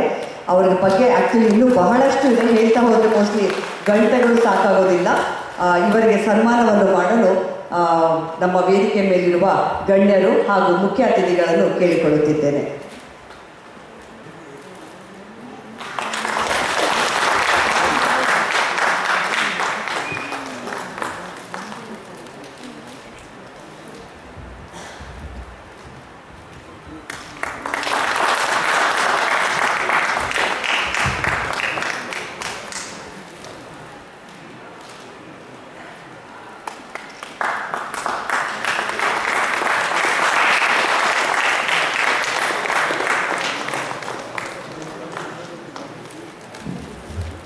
ಸನ್ಮಾನವನ್ನು ಸ್ವೀಕರಿಸುವುದಕ್ಕೆ ಧನ್ಯವಾದಗಳು ಸರ್. ಈಗ ನಮ್ಮ ಸಂಘದ ಸದಸ್ಯರಿಗೆ ಸದಸ್ಯರಲ್ಲಿ ಒಂದೆರಡು ಮಾತನಾಡಬೇಕು ಅಂತ ತಮ್ಮಲ್ಲಿ ಕೋರ್ತಾ ಇದ್ದೀನಿ.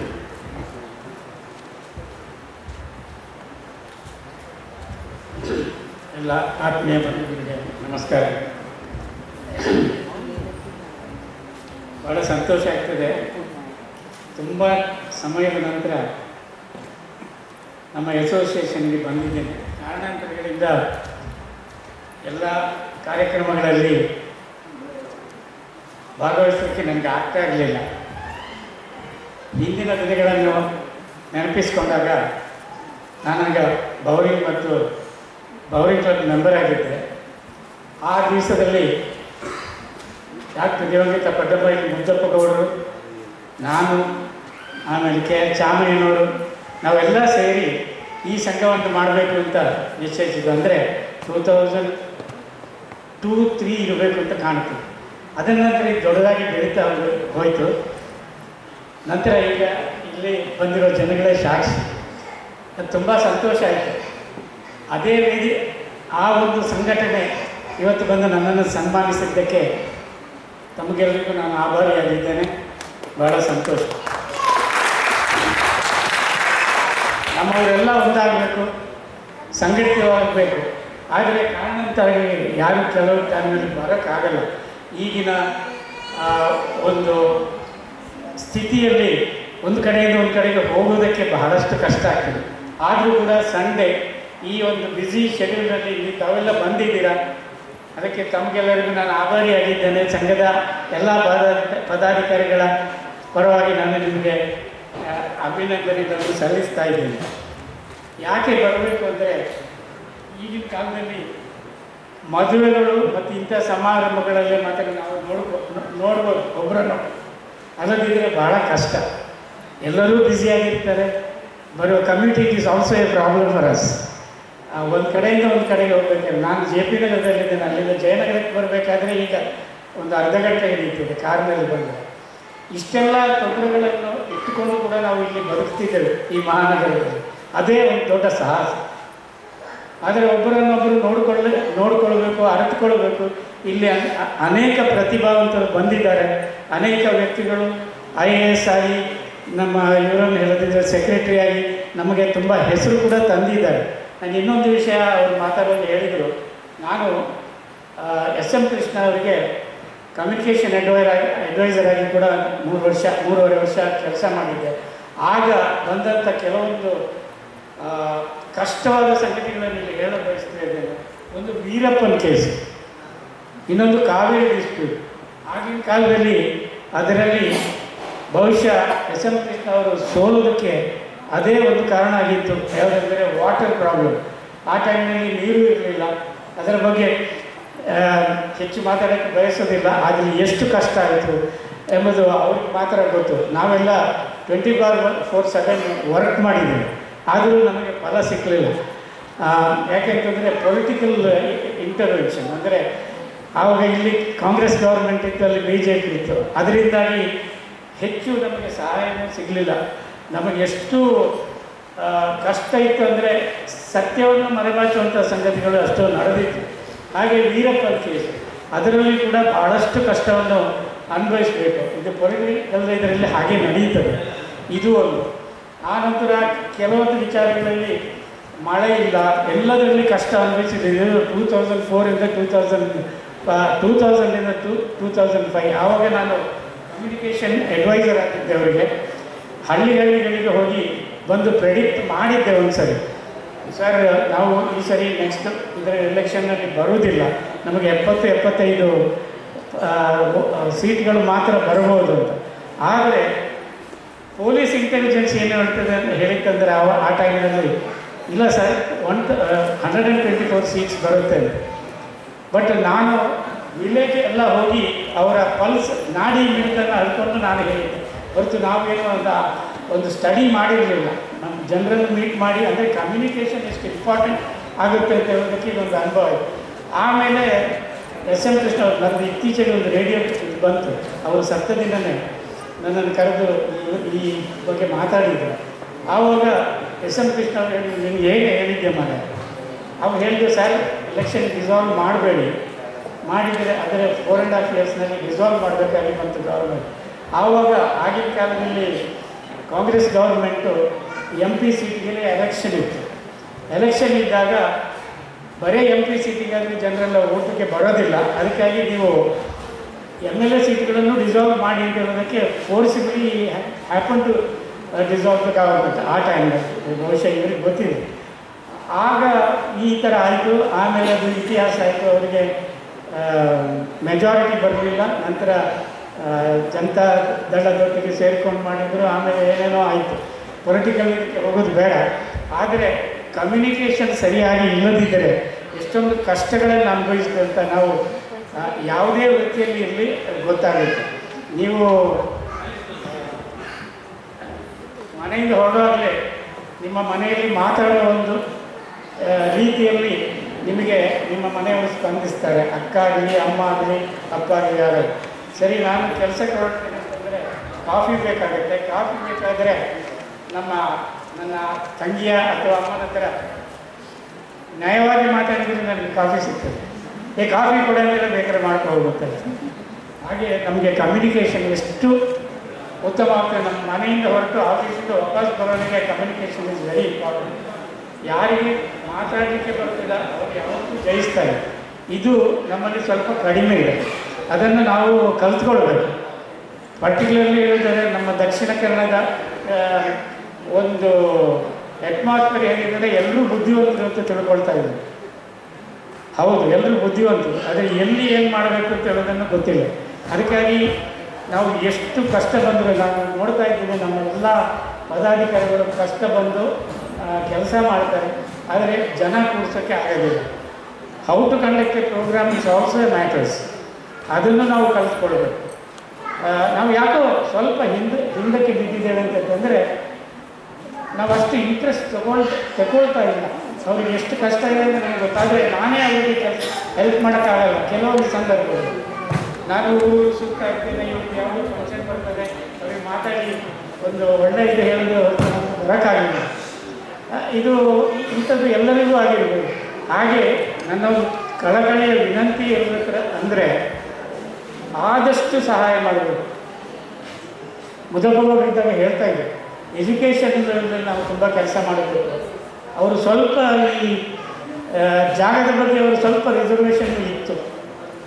ಈಗ ನೀವು ಕಷ್ಟ ಅನುಭವಿಸ್ತಾ ಇದ್ದೀರಾ, ದುಡ್ಡು ಬರಲಿಕ್ಕೇನು ಕಷ್ಟ ಆಗುತ್ತೆ ಅಂದರೆ ಬೇರೆಯವ್ರ ಕಷ್ಟನೂ ಅಷ್ಟೇ ಇರುತ್ತೆ.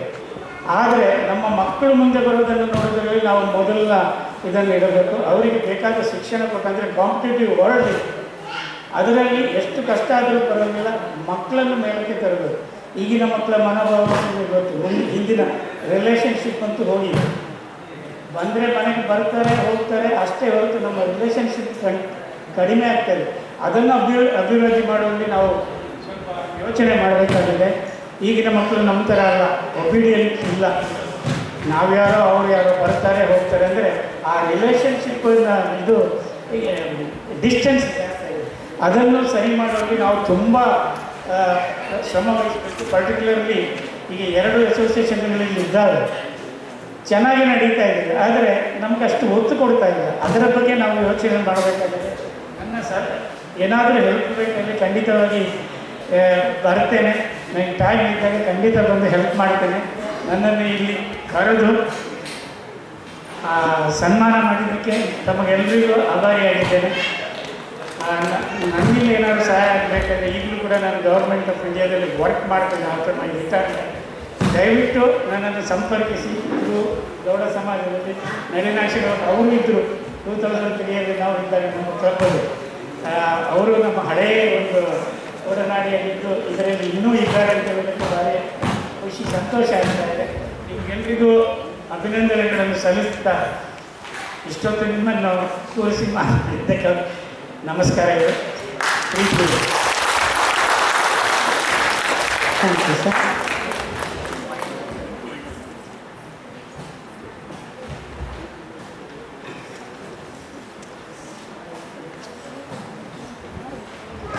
ಮಾತಿಗಿಂತ ಕೃತಿ ಮೇಲೆ ಎನ್ನುವಂತೆ ನಮ್ಮ ಸಂಘದ ಮಹಾಪೋಷಕರಾಗಿರುವ ತೇಜ್ ಕುಮಾರ್ ಕೂಜಗೋಡು ಅವರು ಸದ್ಯದಲ್ಲಿ ಕಾರ್ತಿಕ್ ಎಲೆಕ್ಟ್ರಿಕ್ಸ್ನ ಪ್ರೊಪ್ರೈಟರ್ ಆಗಿದ್ದಾರೆ. ಅವರಲ್ಲಿ ಸನ್ಮಾನವನ್ನು ಸ್ವೀಕರಿಸಲು ಕೋರುತ್ತಿದ್ದೇನೆ.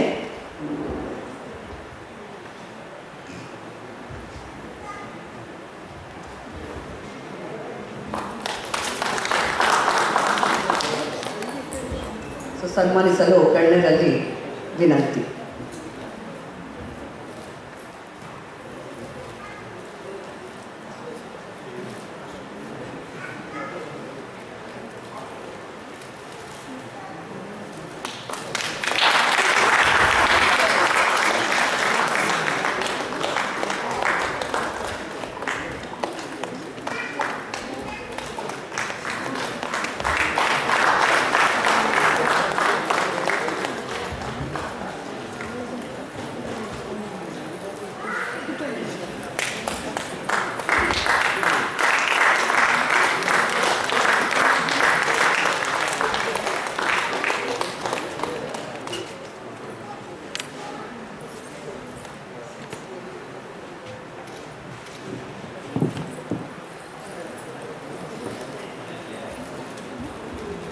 ಸನ್ಮಾನವನ್ನು ಸ್ವೀಕರಿಸಿದ್ದಕ್ಕೆ ಧನ್ಯವಾದಗಳು ಸರ್.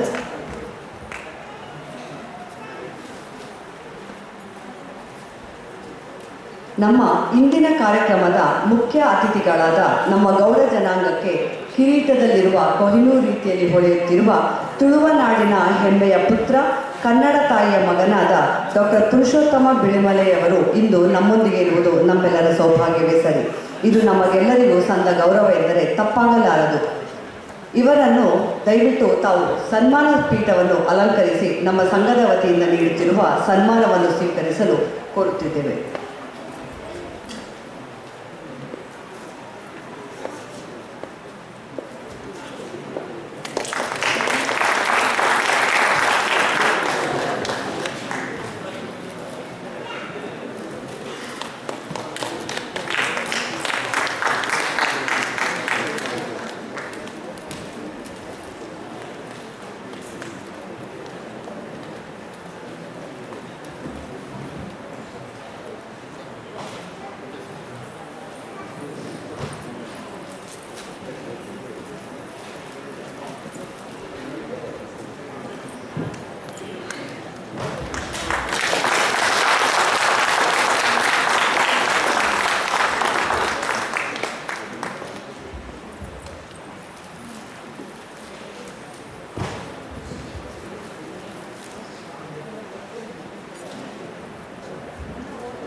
ವಂದನೆಗಳು ಸರ್. ಗೌಡ ಸಮಾಜದ ಬಗ್ಗೆ ವಾಕಿಂಗ್ ಎನ್ಸೈಕ್ಲೋಪೀಡಿಯಾ ಅಂತ ಹೇಳಿದ್ರು ಕೂಡ ತಪ್ಪಾಗೋದಿಲ್ಲ.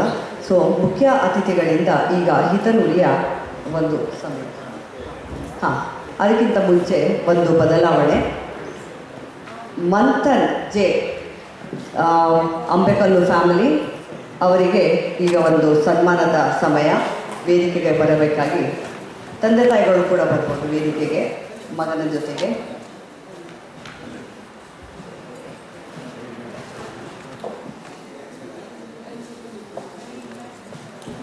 ಬಹಳ ಹೆಮ್ಮೆಯ ವಿಷಯ. ಈ ಹುಡುಗ IIT ಕಾನ್ಪುರ್ಗೆ ಸೆಲೆಕ್ಟ್ ಆಗಿ ಇರುವಂಥದ್ದು ಬಹಳ ಸಂತೋಷದ ವಿಷಯ. ಹಾಗೂ all the best, congratulations to Manthan and parents.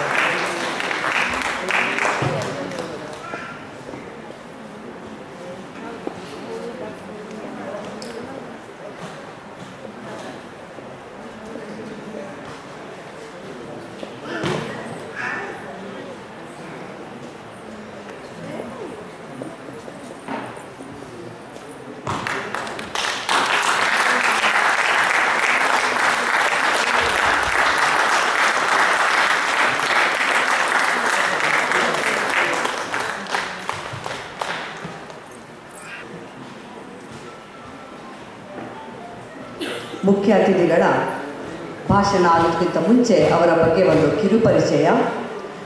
Doctor ಪುರುಷೋತ್ತಮ ಬಿಳಿಮಲೆಯವರು ದಕ್ಷಿಣ ಕನ್ನಡ ಜಿಲ್ಲೆಯ ಸುಳ್ಯ ತಾಲೂಕಿನ ಪಂಜದವರು. ಪುತ್ತೂರಿನಲ್ಲಿ ಪದವಿ ಶಿಕ್ಷಣ ಪಡೆದ ಅವರು 1979ರಲ್ಲಿ ಮದರಾಸು ವಿಶ್ವವಿದ್ಯಾಲಯದಿಂದ ಚಿನ್ನದ ಪದಕದೊಂದಿಗೆ ಸ್ನಾತಕೋತ್ತರ ಪದವಿಯನ್ನು, 1984ರಲ್ಲಿ ಮಂಗಳೂರು ವಿಶ್ವವಿದ್ಯಾಲಯದಿಂದ ಡಾಕ್ಟರ್ BA ವಿವೇಕ್ ರೈ ಅವರ ಮಾರ್ಗದರ್ಶನದಲ್ಲಿ ಡಾಕ್ಟರೇಟ್ ಪದವಿಯನ್ನು ಪಡೆದುಕೊಂಡರು. ಸುಳ್ಯದ ನೆಹರು ಮೆಮೋರಿಯಲ್ ಕಾಲೇಜು, ಮಂಗಳೂರು ವಿಶ್ವವಿದ್ಯಾಲಯ ಮತ್ತು ಹಂಪಿಯ ಕನ್ನಡ ವಿಶ್ವವಿದ್ಯಾಲಯದಲ್ಲಿ ಸೇವೆ ಸಲ್ಲಿಸಿರುವ ಡಾಕ್ಟರ್ ಬಿಳಿಮಲೆ ಅವರು 1998ರಿಂದ ದೆಹಲಿಯ American institute of Indian studies ಅಲ್ಲಿ ನಿರ್ದೇಶಕರಾಗಿ ಕೆಲಸ ಮಾಡಿದರು. 2015ರಿಂದ ಅವರು ದೆಹಲಿಯ ಜವಾಹರ್ಲಾಲ್ ನೆಹರು ವಿಶ್ವವಿದ್ಯಾಲಯದ ಕನ್ನಡ ಅಧ್ಯಯನ ಪೀಠದಲ್ಲಿ ಅದರ ಸ್ಥಾಪಕ ಪ್ರಾಧ್ಯಾಪಕರಾಗಿ ಕಾರ್ಯನಿರ್ವಹಿಸಿ 2020ರಲ್ಲಿ ನಿವೃತ್ತರಾದರು. ಇದೀಗ ಕರ್ನಾಟಕ ಸರ್ಕಾರದ ಕನ್ನಡ ಅಭಿವೃದ್ಧಿ ಪ್ರಾಧಿಕಾರದ ಅಧ್ಯಕ್ಷರಾಗಿ ಕೆಲಸ ಮಾಡುತ್ತಿದ್ದಾರೆ. ಭಾಷೆ, ಸಾಹಿತ್ಯ ಮತ್ತು ಸಂಸ್ಕೃತಿಗಳ ಕ್ಷೇತ್ರದಲ್ಲಿ ವಿಶೇಷ ಆಸಕ್ತಿ ಇರುವ ಡಾಕ್ಟರ್ ಬಿಳಿಮಲೆ ಅವರು ಕಳೆದ 40 ವರ್ಷಗಳಿಂದ ಸಂಶೋಧನಾ ಕ್ಷೇತ್ರದಲ್ಲಿ ಕೆಲಸ ಮಾಡುತ್ತಾ ಬಂದಿದ್ದಾರೆ. ವಿಶ್ವದ ಅನೇಕ ವಿಶ್ವವಿದ್ಯಾಲಯಗಳಲ್ಲಿ ಉಪನ್ಯಾಸ ನೀಡಿದ್ದಾರೆ. ಕರಾವಳಿ ಜಾನಪದ, ಶಿಷ್ಟ ಪರಿಶಿಷ್ಟ, ಕೂಡುಕಟ್ಟು, ಜನ ಸಂಸ್ಕೃತಿ, ಕನ್ನಡ ಕಥನಗಳು, ಕೈಫಿಯತ್ತುಗಳು ಅವರ ಮುಖ್ಯ ಸಂಶೋಧನಾ ಗ್ರಂಥಗಳು. ಕಾಗೆ ಮುಟ್ಟಿದ ನೀರು ಇವರ ಜನಪ್ರಿಯ ಆತ್ಮಕಥನ. ವರ್ತಮಾನ ಭಾರತ ಅವರ ಈಚಿನ ಕೃತಿ. ಬಿಳಿಮಲೆ ಅವರಿಗೆ ಅನೇಕ ಗೌರವ ಪ್ರಶಸ್ತಿಗಳು ದೊರಕಿವೆ. ಇವುಗಳಲ್ಲಿ MP ಪ್ರಕಾಶ್ ಪ್ರಶಸ್ತಿ, ಮಾಸ್ತಿ ಪ್ರಶಸ್ತಿ, ಸರೋಜಿನಿ ಮಹಿಷಿ ಪ್ರಶಸ್ತಿ, ಕರ್ನಾಟಕ ಸಾಹಿತ್ಯ ಅಕಾಡೆಮಿ ಪ್ರಶಸ್ತಿ, ಜಾನಪದ ಅಕಾಡೆಮಿ ಪ್ರಶಸ್ತಿ, ಅರೆಭಾಷಾ ಅಕಾಡೆಮಿ ಗೌರವ ಪ್ರಶಸ್ತಿಗಳು ಪ್ರಮುಖವಾದವು. 2011ರಲ್ಲಿ ಅವರಿಗೆ ಕರ್ನಾಟಕ ರಾಜ್ಯೋತ್ಸವ ಪ್ರಶಸ್ತಿಯೂ ಕೂಡ ದೊರಕಿದೆ. ಈಗ ಡಾಕ್ಟರ್ ಪುರುಷೋತ್ತಮ ಬಿಳಿಮಲೆ ಅವರಿಂದ ಒಂದೆರಡು ಹಿತನುಡಿಗಳು, ಒಂದೆರಡಲ್ಲ ಬಹಳಷ್ಟು ಕೇಳೋದಕ್ಕೆ ನಮ್ಮ ಕಿವಿಗಳು ಕಾತುರಾಗಿದೆ ಅಂತ ಕೇಳ್ತಾ ವೇದಿಕೆನ ನೀಡಿಬಿಡ್ತೀನಿ.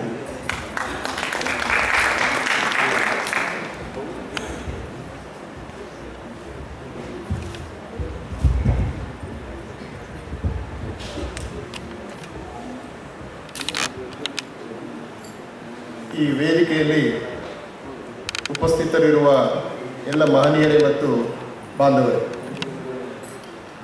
ಸುಮಾರು 1971ನೇ ಇಸವಿ 72ನೇ ಇಸವಿ ಅಂದರೆ ಸುಮಾರು 54 ವರ್ಷಗಳ ಹಿಂದೆ ನಾನು ಮತ್ತು ಓಂ ಪ್ರಕಾಶ್ ಸುಬ್ರಹ್ಮಣ್ಯದ ಮಠದ ಒಂದು ಹಾಸ್ಟೆಲ್ನಲ್ಲಿ ಒಟ್ಟಿಗೆ ಓದಿದ್ದು.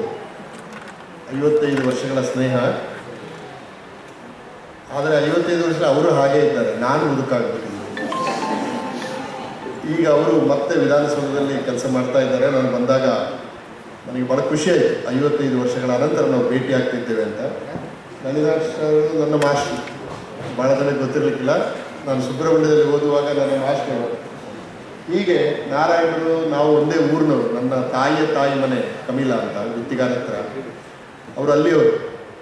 ಅಂದರೆ ಅದು ಮತ್ತೆ ಇನ್ನೂ 50 ವರ್ಷಗಳ ಹಿಂದೆ. ನಾವೆಲ್ಲ ಅರ್ಧ ಶತಮಾನದ ಸ್ನೇಹಿತರು. ಆದರೆ ಈ ಥರದ ಸಂಘಟನೆಗಳ ಜೊತೆ ಹೆಚ್ಚು ನನಗೆ ಗುರುತಿಸ್ಕೊಳ್ಳಿಕ್ಕೆ ಆಗಲಿಲ್ಲ. ಯಾಕಂದರೆ ನಾನು ಒಂಥರ ಕುವೆಂಪು ಹೇಳಿದ್ದಾರೆ, ಎಲ್ಲಿಯೂ ನಿಲ್ಲದಿರು ಮನೆಯನ್ನೆಂದು ಕಟ್ಟದಿರು. ಊರು ಸುತ್ತಕೊಂಡಿರುವುದು. ಸುಳ್ಯ, ಪಂಜ ಊರು ಬಿಟ್ಟೆ. ಆಮೇಲೆ ಪಂಜದಲ್ಲಿ ಓದಿದೆ, ಸುಬ್ರಹ್ಮಣ್ಯದಲ್ಲಿ ಓದಿದೆ, ಪುತ್ತೂರಲ್ಲಿ ಓದಿದೆ, ಮೆಡ್ರಾಸಲ್ಲಿ ಓದಿದೆ, ಸುಳ್ಯದಲ್ಲಿ ಕೆಲಸ. ಹೀಗೆ ಹೋಗ್ತಾ ಹೋಗ್ತಾ ಹೋಗ್ತಾ ಹೋಗ್ತಾ ಕೊನೆಗೆ ಬೆಂಗಳೂರಿಗೆ ಮತ್ತೆ ಬಂದಿದ್ದೇನೆ.